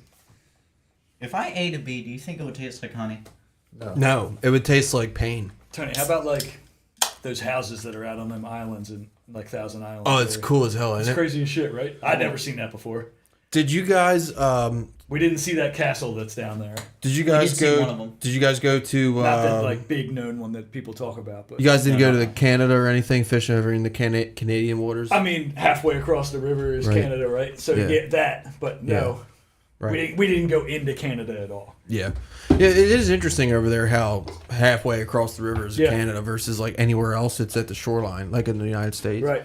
So. So Kinda yes, we neat. fished Canadian waters. That's probably where we caught most of our fish too. The one we found this nice little funneled in area was on the Canadian side. Right. Canada. Good old Canada.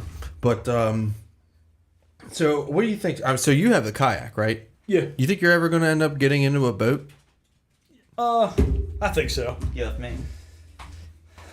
I mean, at some point I'd have to, right? What do you think if you obviously down the road a couple years, but what do you think you would be interested in getting, like style, length, horsepower? Maybe like a 19 fiberglass. I'd like to have a 250, but Right. we'll see. So if the 250 is a deal breaker, you'd have to go 20, because I think most Okay.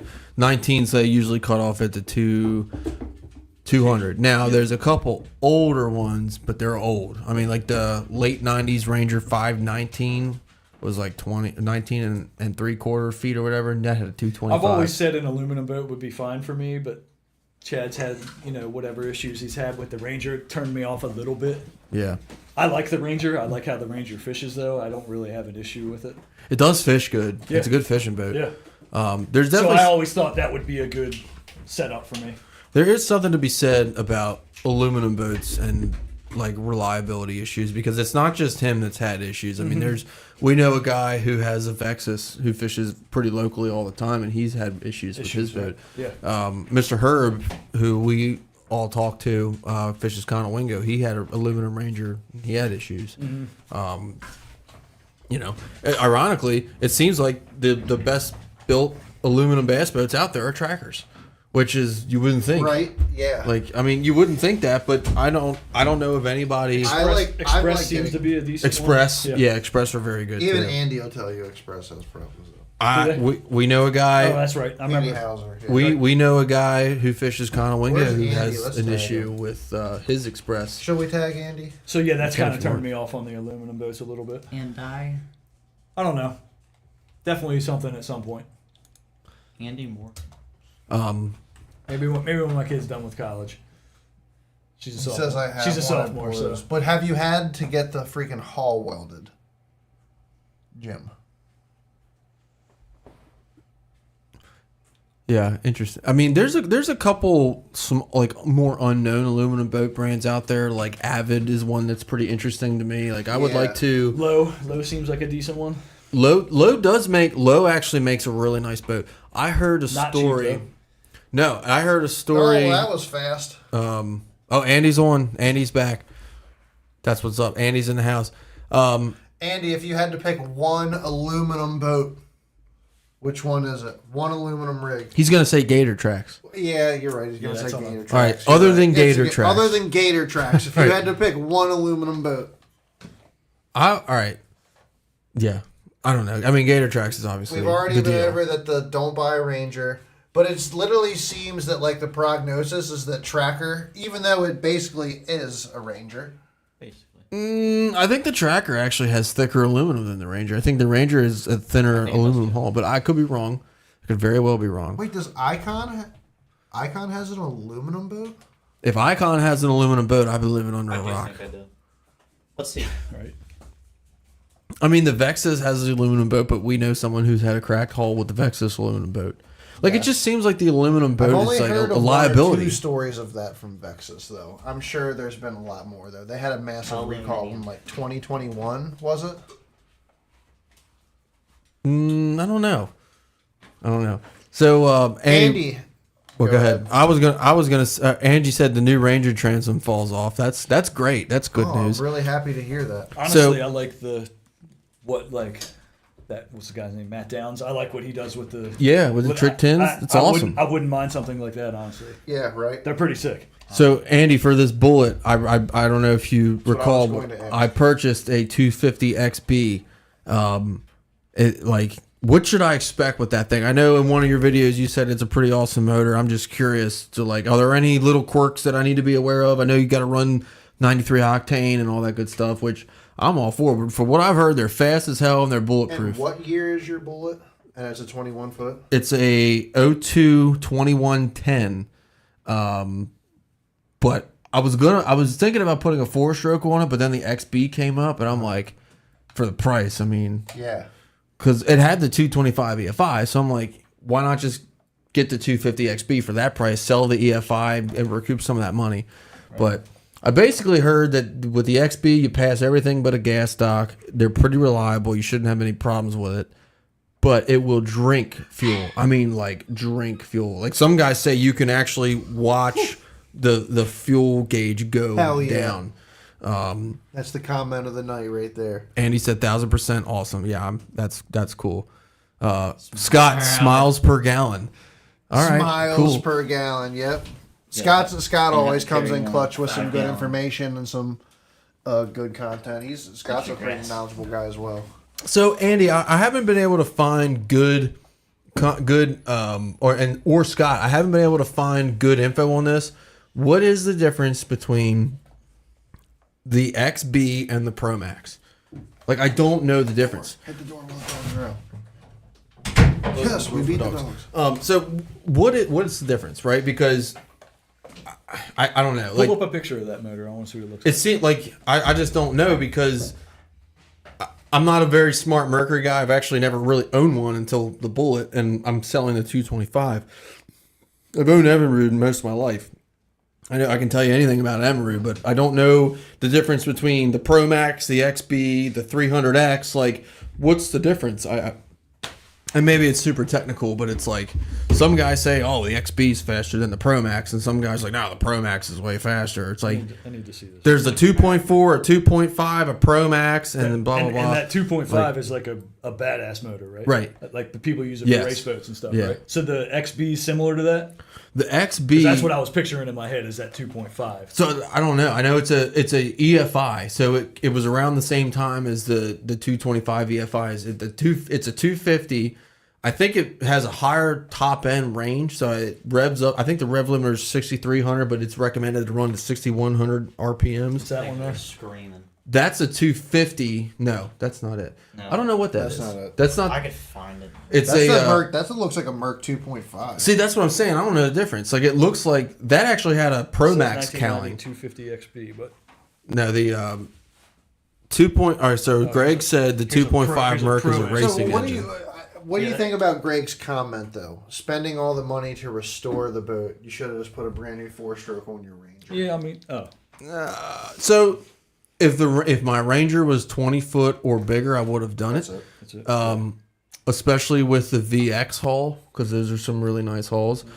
I always wanted a 20 or 21 foot boat, and I don't know. I just wanted something bigger, Wanted and something it kind fast. of wanted something a little bit faster. You've always, ever since I've That's known it. you, Yep. Looks badass. ever since think I've those known look you, really nice. you've been into fast boats. Oh yeah. You've always liked Gambler and all Mm-hmm. that stuff. Oh, I love Gambler. I like to go fast. So Scott says XB is EFI tweak. Pro Max is from Mercury Racing Division. Some Pro Maxes are also 2.5 liter. Some Pro Maxes. Okay. What's it like? So was the XB a racing motor, or was the XB like? Because it wasn't around for very long. Right. Would it have been on bass boats back then? Yes, Yeah. it definitely was on bass boats. I'm kind of trying to figure out like where, like, because like the Optimax era, they had the Optimax and then they had the Pro XS. So is the XB like the EFI Pro XS type of lineage that I'm trying to kind of Pro Max are more maintenance problems. Rearing every 100 hour. Holy crap. So are you saying they had to rebuild those things like every 100 hours? Because that's insane. That's insanity. I mean, I guess it depends how you're running the thing too, though. If you're a pro and you're running freaking 60 miles or whatever wide open, like you're gonna run it a lot harder than the guy that fishes the gunpowder on the weekends. Like it all varies. Wow. Either way, you're still gonna be the fastest. Either way, you should just buy a Yamaha Showmax, and that's the best. I think the XBs, I would like tell the you shows. right now, from everything I've read online, the Mercury 250 XB should be faster than every other 250 that's not a racing platform. That's how ridiculously fast those things were. I mean, we'll see. Hot Rod AFA, yes. Wow. Re-ring at 100 hours for the Pro Max. That's ridiculous. That is insane. Rebuild, I mean, the labor alone, if you're not doing it yourself, you got to think about that. Like, That Bullet is going to be so fast with that motor on it. I mean, yeah. Okay, so first off, this doesn't have trim tabs on it, right? No, that's a gambler thing. So this is like just going to be straight up trim up and can send it. Trim up. I mean, I don't have a hydraulic jack plate, but it's set the jack plate, figure out where it You is, should and get trim. one. Yeah, I know I should. That'll be down the road expense. You don't have a hydraulic jack plate on the Ranger. I do. Take the one off the Ranger. Setback's not right. Setback is not right at all. You got to have the right setback. You for should sure. put the motor on the Ranger without that jack plate. Sell the Ranger. Sell the jack plate. Use the motor from the jack plate to get a new jack plate. That's a lot of work. That's a lot of work. I have a tractor right here. That's dude. That's so much work. It's true. It's It's insane true. how It much is a work lot of that work. is. And that's to recoup $1,000 because that's all you're going to get at most for that used jack plate that's covered Is in that what you gunpowder crap. use jack plate? Scott says, if you got money left in big balls, I know a guy who can make that XP Dyno 400. Now that sounds like a triple-digit bullet. Do it. Dude. I think there might be triple. I was gonna say, I guarantee there's people out there that work on those that. It's not gonna handle well though. The bullet? Oh no, it's gonna be an experience driving that thing. It's gonna be a religious experience over 80 miles. You know an hour. what? You Like gotta I take this know, shit like out on a river once. Oh yeah. I don't feel. Do you think you're actually gonna run that thing past 90? Do you think you're actually gonna get there? Or I don't think. Do you think you're gonna hit that 80s and just freaking start to cop out? Like So that's here's fast. here- It'll be, here's my it'll be thing. how it feels. Here's my that, and here's the other thing is too. It's like, what's the point in taking everything off and out of the boat just to go fast a handful of times? Like I want the boat to run smooth and fast with a load, whether that's 80, 85, 87 with that motor. I want it to be fast, smooth, and controllable. You want to run 87 though? Hell yeah, I want to run 87. Who doesn't? Right. It's just so much. Why wouldn't dude. I? Dude, the fastest I've ever been is in the freaking Bass Cat. Yeah. And dude, we was in that Bass Cat, and he With just 3 of us in freaking- it the other day, loaded down. We were still doing. We were doing 70. like we were doing 74. 76. Yeah. Mm-hmm. Yeah. Dude, Yeah, that's moving. dude, but at 76 mile an hour, he's chiming. Yeah, but it's It under still has a control thing in the though. prop. Yeah. But it feels like you're on a magic carpet, man. It's You like just- you have all to of a control sudden it. that boat lifts, and It's you wild. just feel that back and forth on it, and it's like whoa. It You just feels gotta like you're control it. levitating. Yeah. Yeah. It's wild. I feel like you're on a spaceship. No, he can run it. He runs It it. is a freaking spaceship. I think it's fast. Yeah. It's That's fun. the interesting thing about the bullet is when I was running It's it. dangerous.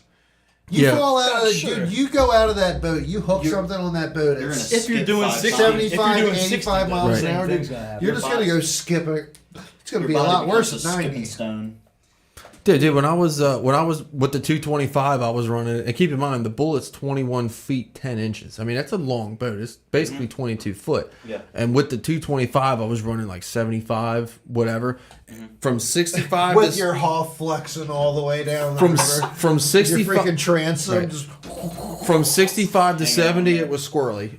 Over 70, it was smooth. I mean, you didn't even have to do anything. But from 65 to 70, you're correcting and you're doing it. And then it's 70 to 76, it's just easy. Gliding. Yeah, it's super smooth. you just had to get it that much more out of the water. Honestly, the bow lift is insane. Compared to the bow lift on the Ranger, it's ridiculous. Yeah, my It's Ranger crazy. doesn't have bow I was lift. gonna say, yeah, that's, There is no bow lift. You want to fix that problem? Let's get a basket. Yeah, that's crazy. What model is a Bass Cat? Is it a? Era. It's an Era. Is that that's a 20-foot too, right? I don't know what it is. I couldn't tell you that. It's I'll look 21 it or up. something. Is it 21? Okay, I'm curious. I don't know I'm not I've smart on never Bass felt- Cats. Bass Cats. I've never layout- felt not safe in that Bass Cat ever. Bass Cat's freaking deck layout is Ever. weird. I always like how they had the lights like in the handles. I always thought those were really cool, like the glass handle thing. Oh yeah. It looks cool when you turn the red lights on and stuff. Your dad told me he was gonna sell me that boat. Really? Yeah. I don't believe that whatsoever, but okay. I was right. It is For 20 foot $30 too. bucks. So the Bass Cat is 20 foot too. So that's why it's so fast. Uh-huh. I believe that's actually their fastest model. Could be wrong. The Let me look. Jaguar. He's definitely Well, yeah, but I'm Over talking 80. 250. he's gone Yeah. like 80 something by himself. Yeah, I mean they're definitely not slow. I mean Bass Well, how Bass fast Cat did you is guys go when you won the whole shot? Right when you won that The- shootout. The shootout. He did 78 with the thing. And Were you in it? No. No, I wasn't in it. No. He did 78. Coming So across sad. the line, I thought it was gonna grab because But- he shined. I mean, so we did fast coming across 76 the line. other day Yeah. with 3 of us in the boat and all our gear though. So obviously you can do faster than 78. But he said when he took everything out of it, it didn't run better Right. with It everything ran- out of Probably Yeah. not balanced Yeah. as Pro- well. It wasn't Probably. balanced at all. it. Yeah. He says he thinks he could go faster with stuff in the boat. Honestly, your bullet comes back. I'm feeling like we should probably put it in the I freaking can't shootout next year. in the shootout. Yeah. Oh, that'd be stupid not You're in to. a We win. got to put it in the shootout. I'd As be long as stupid it's not not to. windy and stuff. Oh yeah, if it's windy. So yeah, if it's windy, that's a no go. Yeah. If it's flat, dude. Oh, if it's flat, it's Bassomir over. radio bullet is taking that freaking metal Oh, you'll down win. all day long. Yeah, it'll win. I'm also wondering what's gonna be on the wrap. Is that So the wrap. We have not discussed this I yet. decided what the wrap is going to be. Did you? I did. Are we going to announce it? Sure, why not? Okay. So Hold up. I So thought it was done. Here we go now. Tony, it's Tony's boat. Tony, you make the announcement. Get him here on the screen on what we got going on for the bullet prosthetic wise. Talking with the guys and looking at all the options and all that good stuff. Cosmetics, not prosthetics. Cosmetics. Prosthetic. The Talking prosthetics. with the guys and discussing, Got a big penis on it. yeah, questions with John up at JCS and all that good stuff. I actually decided I didn't want to go with the blue duck camo like I'm wearing now, where it's going to be like this blue and all this stuff. And the reason why I went away from that is, can you guys scoot over just a hair? You did talk to John about. Yeah, I did. Yeah, I did. yeah. And the reason why I decided to go away from that is because with some of the logos from some of the sponsors, like, Mobile Auto and stuff like that, I didn't want the colors to conflict with it. What's his last name? John is Scungio, Scungio. I was gonna say, what? See John Cruz over there. You forgot to put the space. Is that me? No, that's not me. Yep, there you go. So we decided for the logos and for the sake of keeping everything appealing to the eye and clearly bordered and all that stuff, I went with like it's like a black to gray wrap, and it has like when the sun hits it, it's a little gray, and when it's flat, but it's like a flatter color. I did that for a couple reasons. One, for the logos, and two, because I want it to. I don't want it to look super dirty. Like I don't want it to be a chore to keep up with all the time. Right. So the black's going to look. I mean, black goes good with everything. The other thing too is because my power poles are already red, I don't have to cover them. I can just leave them red. Mm-hmm. Black and red will look good. But we're still going to our logo's going to be on there and all that stuff.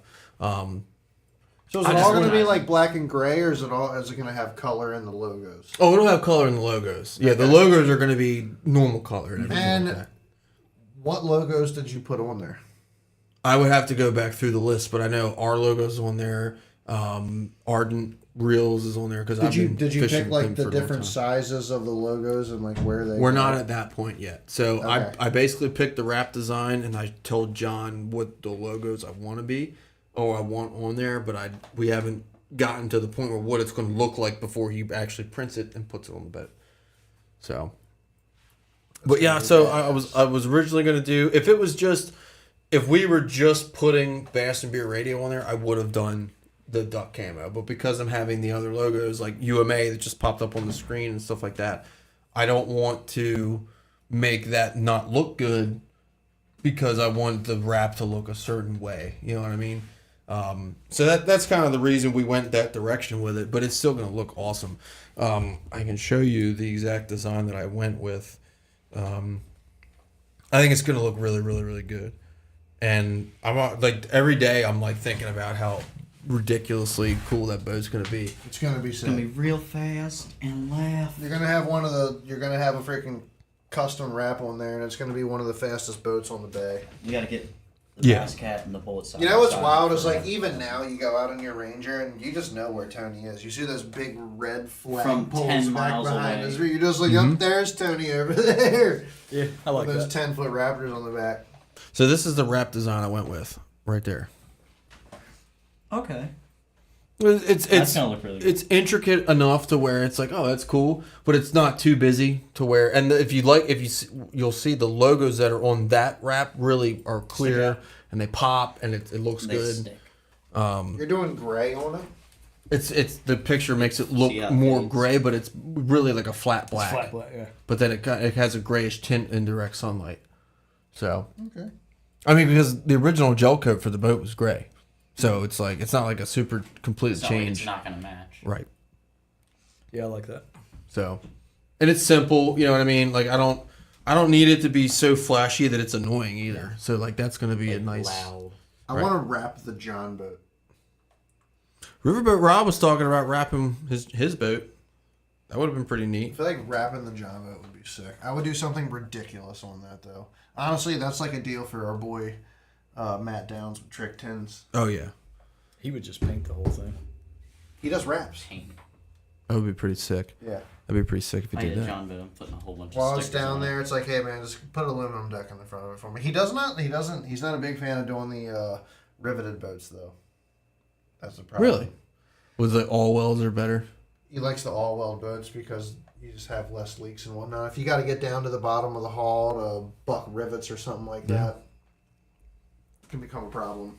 I wonder if Matt with Reservoir Boat Works does any wraps.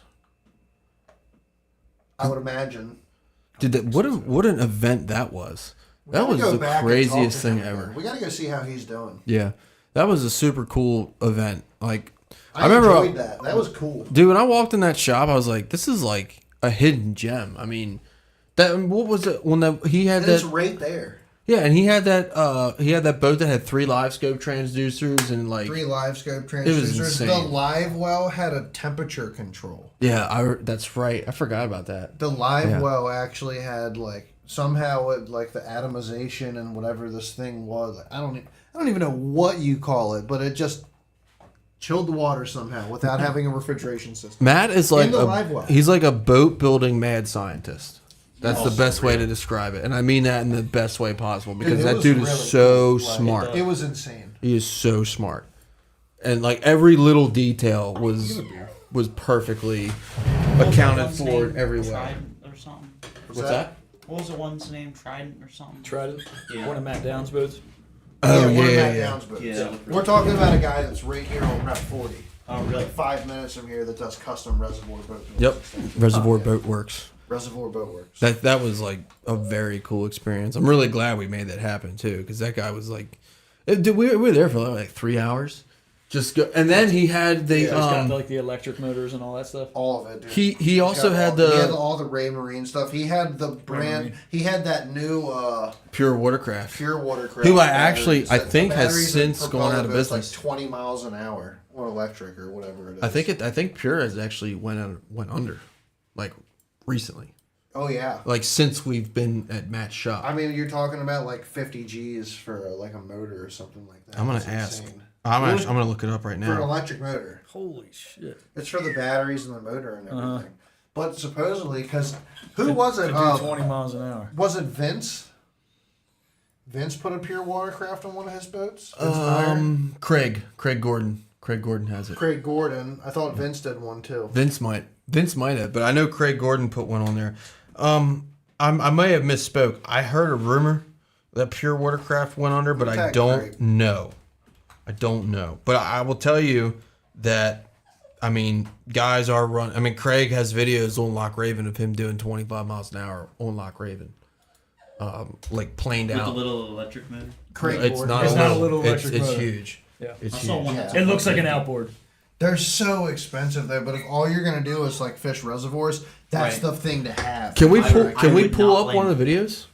They're on YouTube. On pure watercraft? Well, one of Craig Gordon's videos on YouTube. He's got a video of him running Loch Raven with that thing. If you see like Vegas, like in Ellie, he's got one on one. Oh, dude. Because He has a Pure. Professional. I don't know what kind it is, but it's a badass electric outboard. Vegas, like an Ellie's boy. Because he Search- fishes whatever little Search circuit that he fishes. Pure Watercraft Loch Raven. I'm sure Jersey. it'll come up. He fishes like a lot of those electric only places, but he's got some kind of cool ass little electric outboard. Second one down. Yep, that's the one right there. Going real fast. So we're gonna show you a video of one of our friends of the show, Craig Gordon. He this is his boat on Loch Raven. We're gonna go to it here. Yep, you guys should be able to see it now. So this is a cruise, and then you'll see it when he actually gets up on plane. Sound loud. It's not too bad. No, it's It's good.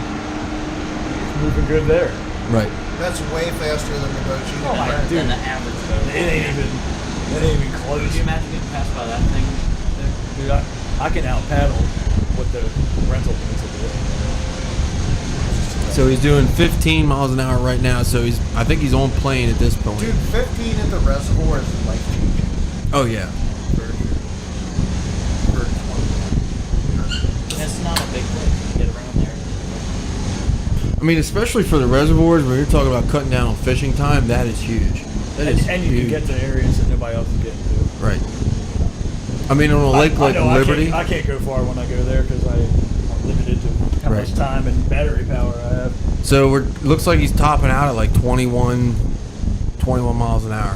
Looks awesome. I mean, yeah, that's an electric motor. I mean, that's What hauling the boat mail. is that? I think it's an Express. I think it's a X18. It's an older Express. Damn, that's badass. Yeah. I mean, and he's got some weight in. I mean, you got to remember That thing is rolling. Yeah. like How dude's many got rods you got up there? Got mad rods on deck. we got big rods on deck. The water bottle stands. Got a Yeti Yeah. cooler up in there.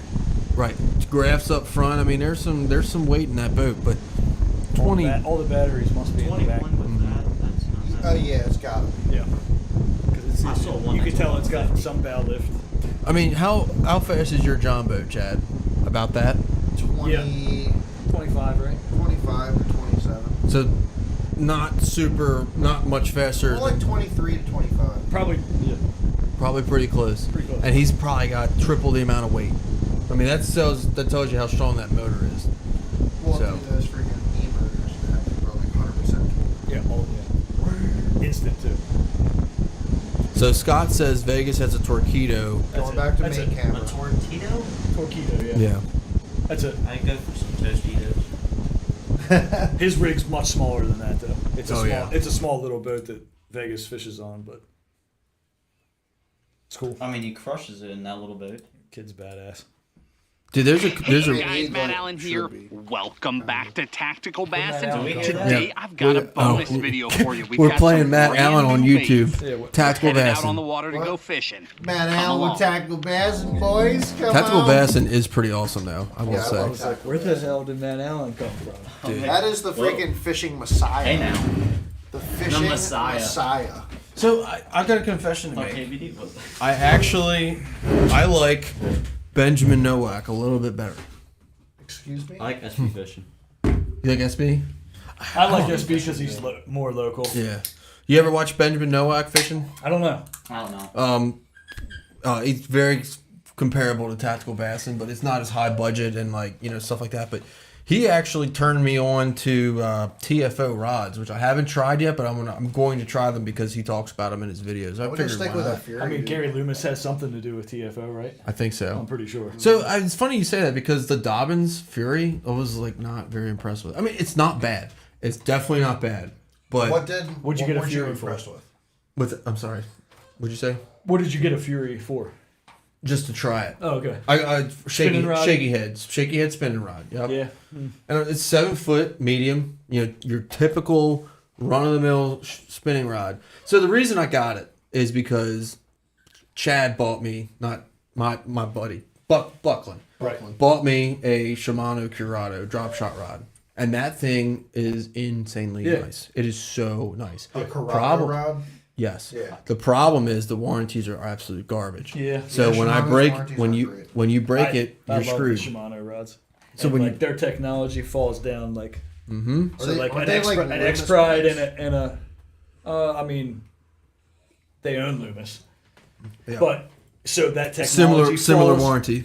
Similar warranty. Loomis will do something great and then the X Pride gets it. And, Yep. then after the X Pride the Zodius ends up having the same stuff. So Dude, like, the X their Pride stuff- is. So that's why the Corrado is so nice too, because so is a Zodius and so is an X. And for the price point of the Corrado, it's not that bad. What were you gonna say? Every time me and Steve fish together, he's He gets to either hear about the saying, X-Pride all "Don't the time." step on that X Pride or Zodius," because he Don't thinks I step on my- stepped on don't him one step on my time. X Pride. So where's Those are the- nice I rods, literally dude. tell him that all the time. Where's Oh, the never Zodius stepped price on. point wise? They're like 200, and then the So it's- X Pride's like 280, 290. So the Curado's right below the Below the Zodius. Zodius, yeah. Okay. So the Zodius would be, I was very It's similar it's to literally that Corrado. I would say like that is like, it's not the same brand, but I would say like the Corrado is like one step above the Fury. Oh, it's not even comparable. It's really not. I don't think so either.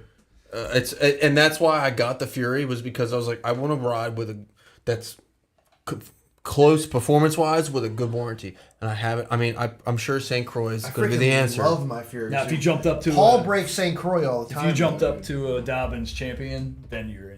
Really? Then you're in Zodius area. So I was going to actually try a champion before I tried another brand. Great ride. Great pick. Really? But way so Absolutely much great better ride. than the Fury. Is it really? I don't know if anybody will chime in on that, Dude, I think The it's Dobbins champion is 100. it's like having a Zodius or an X Pride. It's way nicer than the Dobbins. No shit. All right.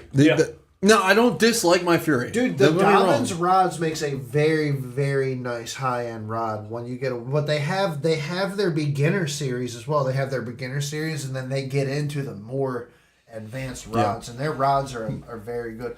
But you're talking about good jumping money. Yeah, when you it's get a like good jump in $100 price. more. But when we were talking about, so I ordered Leviathan rods, and I had Leviathan rod for my swim bait rod now. Right. But after talking to a couple guys in the swim bait community with the slight problem I had with delivery of the rod, dude, a lot of my friends, they like throwing the freaking Dobbins Champion swim bait rods. I mean, you have the Fury swim baits, but the Champion swim baits is like, it's comparable to The Leviathan, yeah. these lower end like swim baits. So they're very, very nice rods for the Comparable in price, $250, $260 price range. I mean, it's like when I was looking at G Loomis, it was like the cheapest G Loomis is like $300. It's like, yeah, dude, that's crazy. And that's Loomis, like the low end Loomis. Right, I mean, right. they're stupid expensive. Yeah. I mean, I'm nice. sure they're great. I'm sure they're great. They are insane. That's supposedly what this Leviathan blank is. The just high straight ones are up like Loomis, 600. like a Loomis Yeah. blank. But like that Corrado was like, I mean, that's it's $170 rod. It was amazing. I was Super like, light. Yes. Nice cork handle. Right? Mine's a I think it's a 7.2 medium light drop shot rod, and it's amazing. Mm-hmm. Like, I've also heard that the Daiwa to Tula rods are kind of nice. I'm sure it's Daiwa. But those are $100, I believe. Nah, they're more than that. Are they now? Yeah. Yeah, Tatulas. Like the silver Tatulas are more than Yeah. that. the Dobbins Fury, in my opinion, is no better, no worse than the Ardent Edge, and I like the I Ardent haven't Edge. fished either, so It is a little bit lighter than the Ardent Edge. The Ardent Edge is heavy. I've never thrown Arden, so I really can't have I have no comparison to. Really. I don't dislike the Ardent, but after I messed around with that Corrado, I was like, yeah, I would like to get a couple high end rods, like for drop shotting and finesse stuff like that. Like, I don't care. A frog rod, give me a broom I love the pole. Shimano stuff, Like- so I'm gonna be on board with any of that. I just like, to me, it's Even the the warranty. Zodiacs. It's the warranty that scares me. Now, I don't break that many. so you haven't broken? No. Really? You know what's wild I though? don't break many rods. Even with John over there, when I have to tell him, don't step on my X Pride. You know what's wild though? Is He- like, he- He doesn't step on. dude, but like for all these years, me and you have fished on that 1648 John boat. Like none of the rods are in like a rod storage. All the rods are just spread out on the deck. We're both up on the front deck fishing.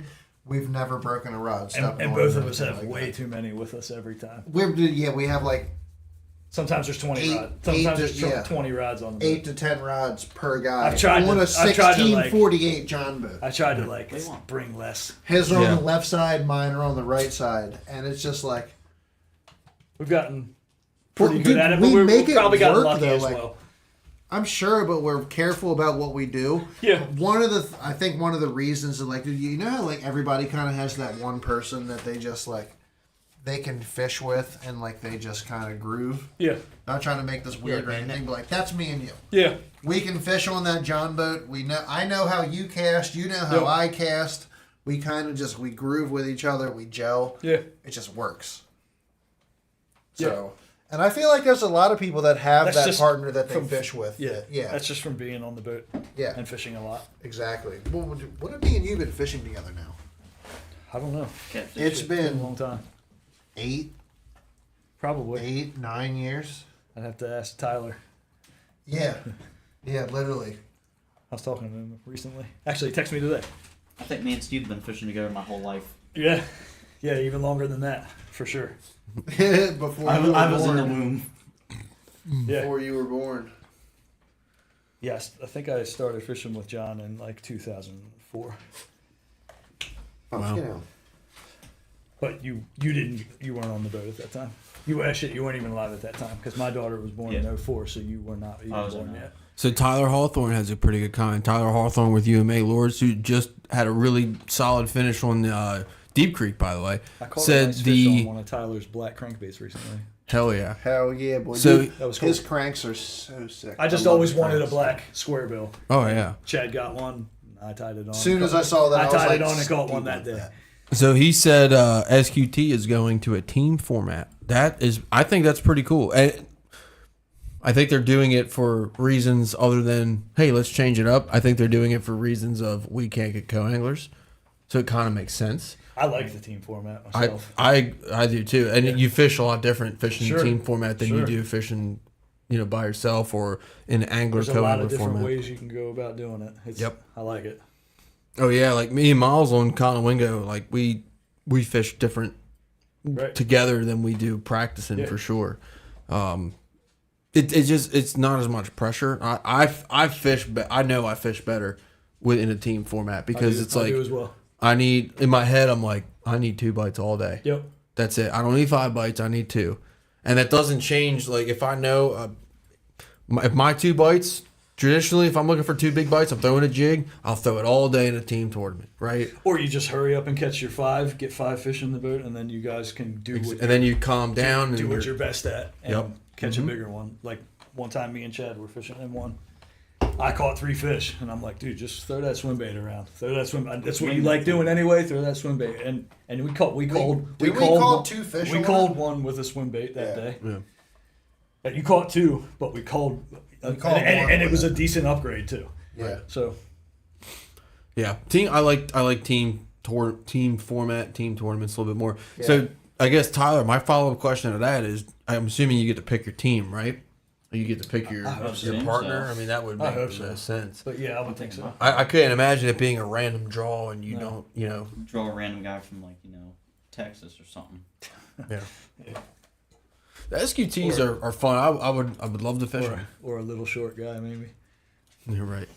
Hey, we remember that with Dad, right? Yeah, that's what I was getting at, but we're not gonna talk about it. Oh, little angry midgets.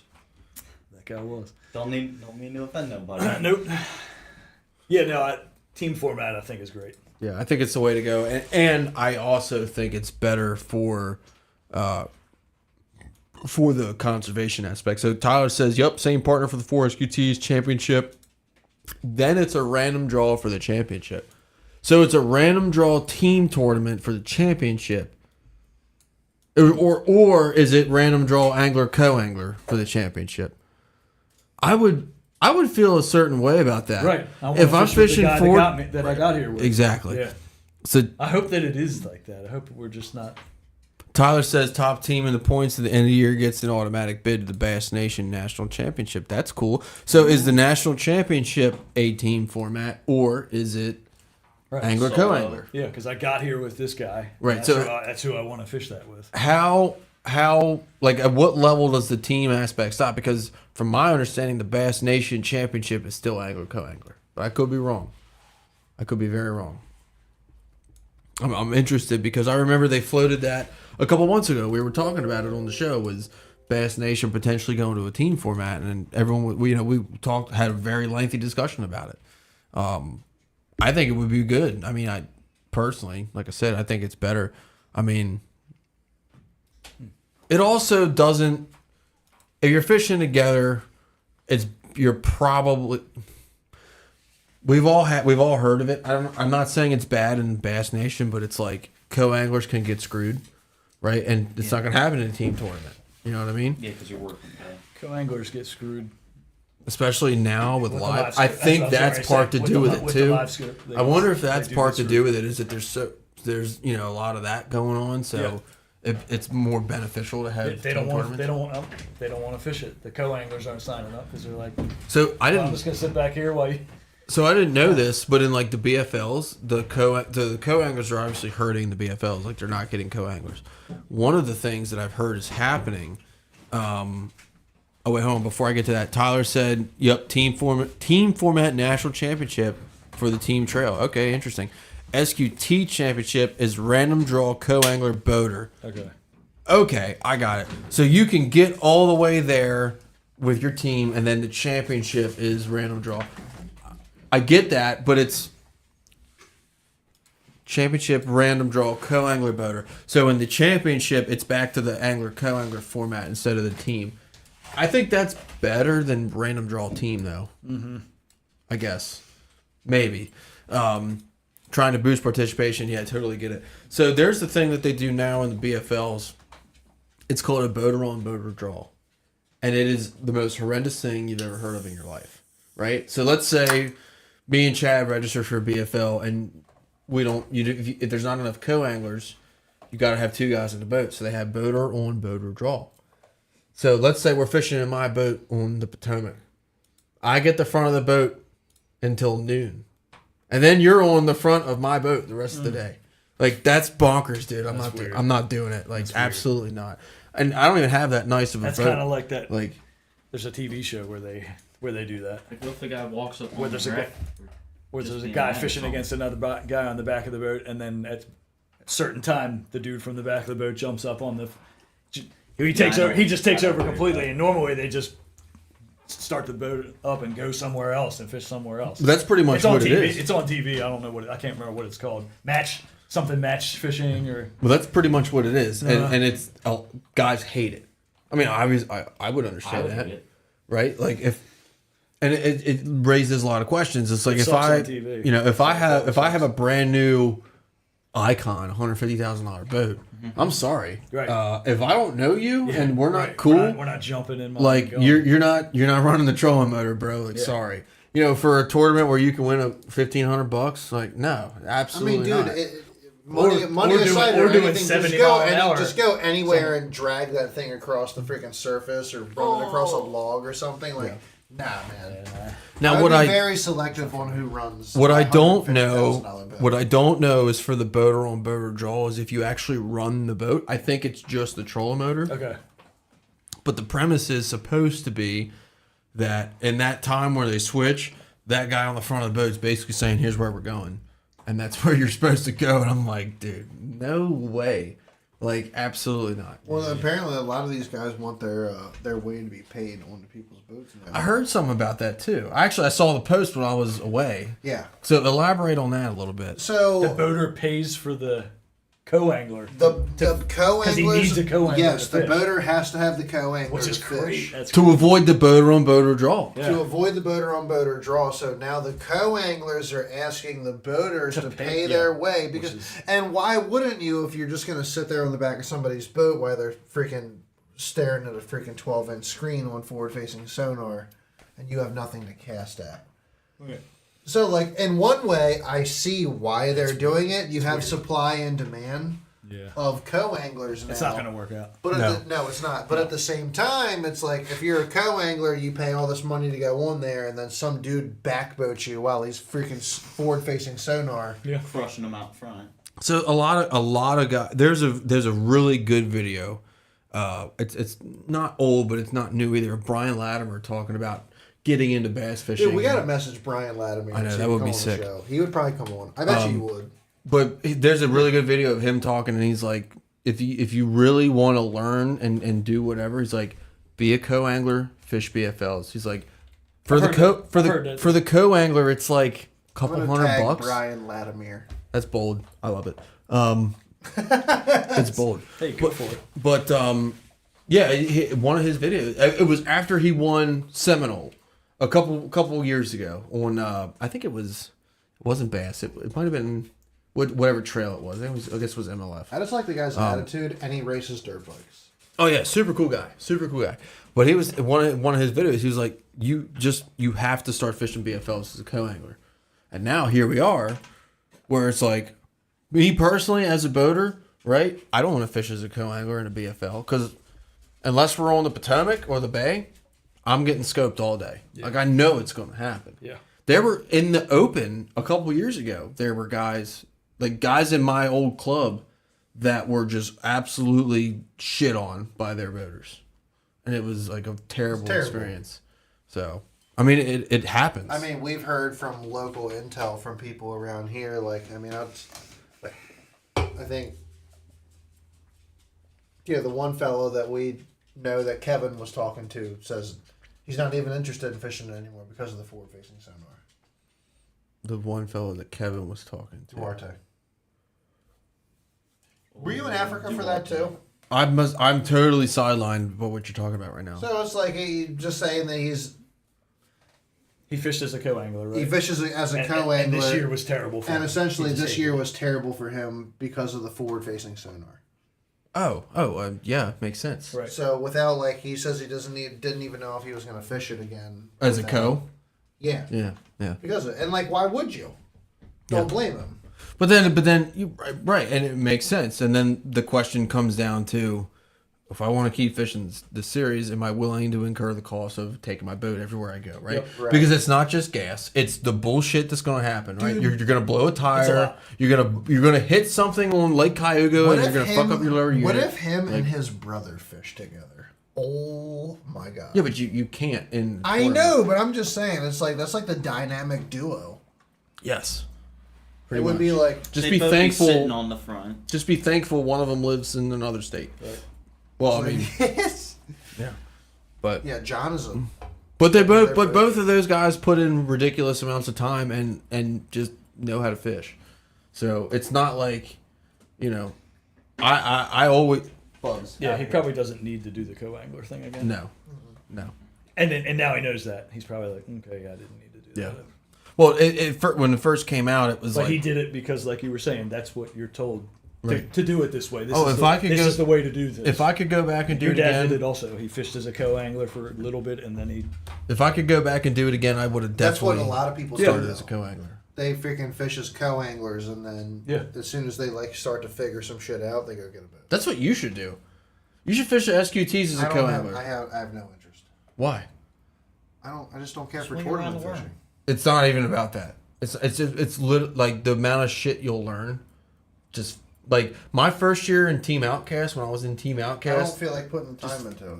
I just don't. you don't even have to put time. It's 4 days of your life to learn crazy cool shit. I was thinking you should consider it. I consider it. I would fish the SQTs as a co-angler today, like just to learn stuff. Like I don't give a shit.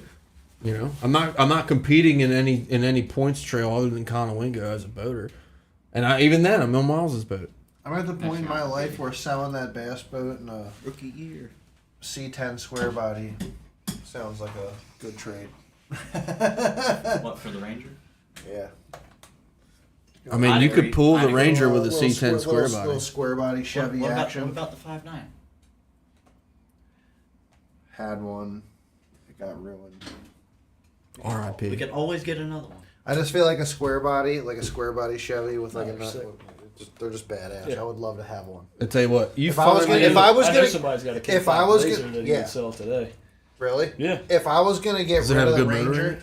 the motor runs, but the body needs work. yeah. If I was gonna get rid of the Ranger, Badass I would looking truck. I would get like a K10 or a freaking a C10. Like Why don't you About a Blazer. Why don't you find me a K10 roller so I can drop that 12 valve crate motor that I have That in would my be sick. garage That would that be has 10,000 miles on it? Why don't you put that in? Okay, yeah, never You mind. could probably put a Duramax in like You a stick your K5 finger through your laser. truck. Huh? So I was like, why don't you put that in your truck? You can stick your finger through your truck. Right. I already have a 12 valve in my truck that runs perfectly fine. Why would I put a crate motor 12 What'd you valve? get in? another one for? Huh? What'd you get another one for? If a deal I couldn't pass up.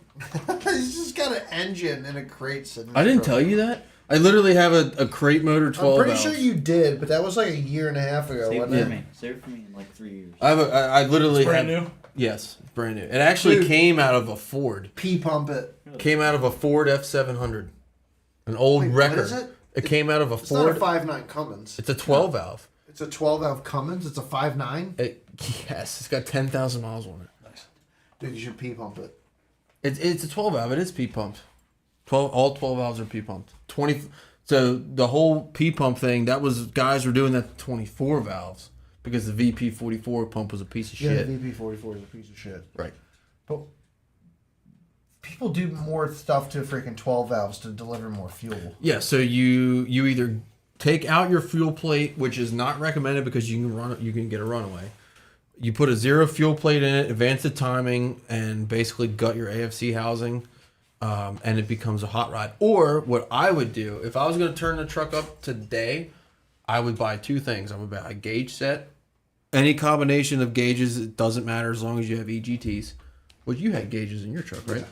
Or, so you buy that, and then you buy AFC Live. AFC Live is literally a zero fuel plate that goes in your AFC that you can hard adjust. to fine tune just for my truck. If you outside of like, But your truck took a chip, right? outside of like an edge box, yeah, but if you wanted to get custom like EFI Live or something, they didn't offer that for my truck. No. So AFC Live is not a computer. It's an air pressurized system that moves the fuel plate up and forward, and it literally restricts how far the fuel arm goes, which determines the fueling of the truck. It's a foolproof system. Right, but you need to put a freaking... If you want to match more fuel, you need to match that with more air by putting a bigger turbo. Either a bigger turbo, twin 35s, Bigger turbo, boost arm, freaking everything.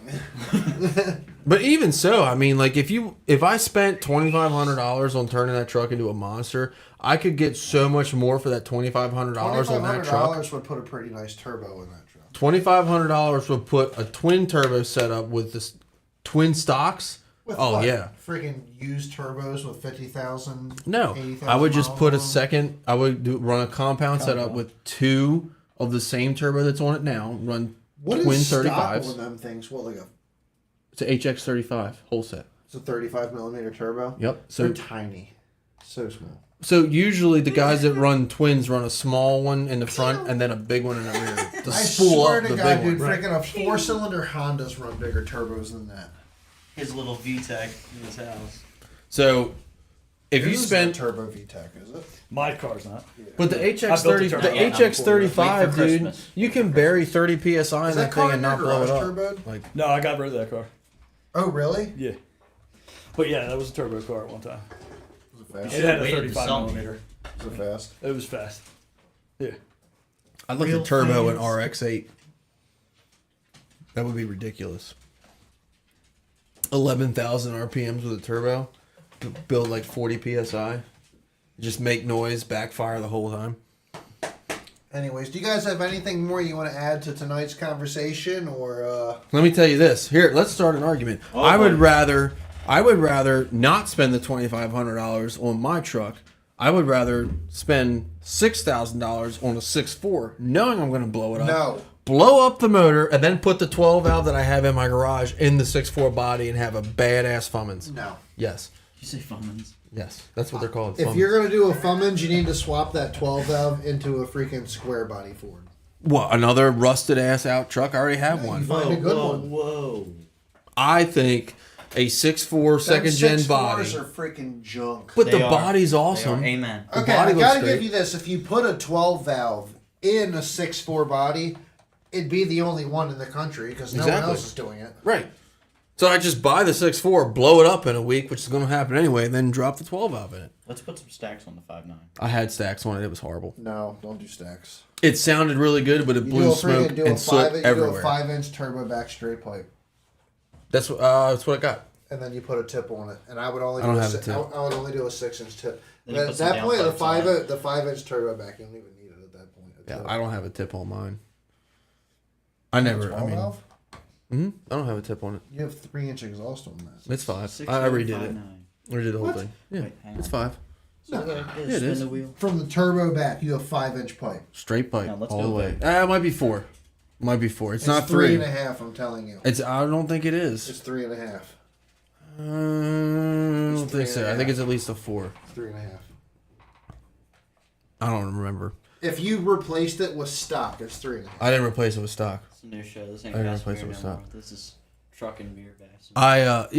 Right. Because I had Just stacks on drinking it. and trucking.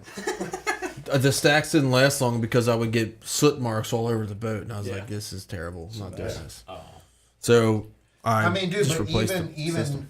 like on my freaking 5.9 when I was running it, my 24 valve, I would get soot all over the freaking John boat and the nitro when I had it because it would just roll coal off the freaking pipe. I forgot you had a nitro. Yeah, you literally had a nitro. Not for long. But No. yeah. I had it for over a year. I have an RC boat. We had good time in that boat. Yeah. And dude, do you remember? I said, dude, me and him, we went out fishing one day, and it was running. It wasn't running quite right, but it was just like we were still running it, and I was like, I'm gonna run this thing wide open and try to clear it out. So we're Usually coming. works. We're coming back Yeah. from fishing, coming down the It bridge, usually works or it doesn't. and dude, I just friggin' punched it on this tracker, and it went. Dude, we were running across the water. It was running good. I think we were doing like 37 miles He an was hour, going like for 40, and all of a sudden it just went boom. It just made this big. Do you remember that? It cut off, didn't it? It just made this big Through the boom roof. noise and It's just gone. shut off. Was the last time. And I was like, that just blew up. The motor just blew up. I know it just blew up. I looked at Steve, and Steve was just like, kind of like, I have no idea what that was. And I was like, I'm going to try to start it. I was going to say, I was already like getting up onto the front and put the trolling Yeah, he was going to go put the trolling motor in because it blew up. And I was started like, back up. yeah. I was literally just like, I'm going to try to start it. And he was like, okay. And I hit it. It started back up. Chad's like, I'm selling this. And I was like, dude, he did. I sat back down on the seat and I punched it wide open again, all the way back to the freaking boat ramp. Yep. Through the canal and everything? It was No, not to the canal. I sat down in the canal. It was the and I got last back. time we fished on it. That was the last time we ever Wow. fished on it. That That's funny. happened. Sold 2 days I later. listed it a few days It later took a little and I while to sold sell, but it it like was a gone. couple months later. I got Wow. rid of it. I don't like What'd you get for it? 7. Oh, that's pretty good. Yeah, that's a good deal. I think I paid 8 for it. I got 7 for it. You should be happy with that all day. But dude, It wasn't blown up, though.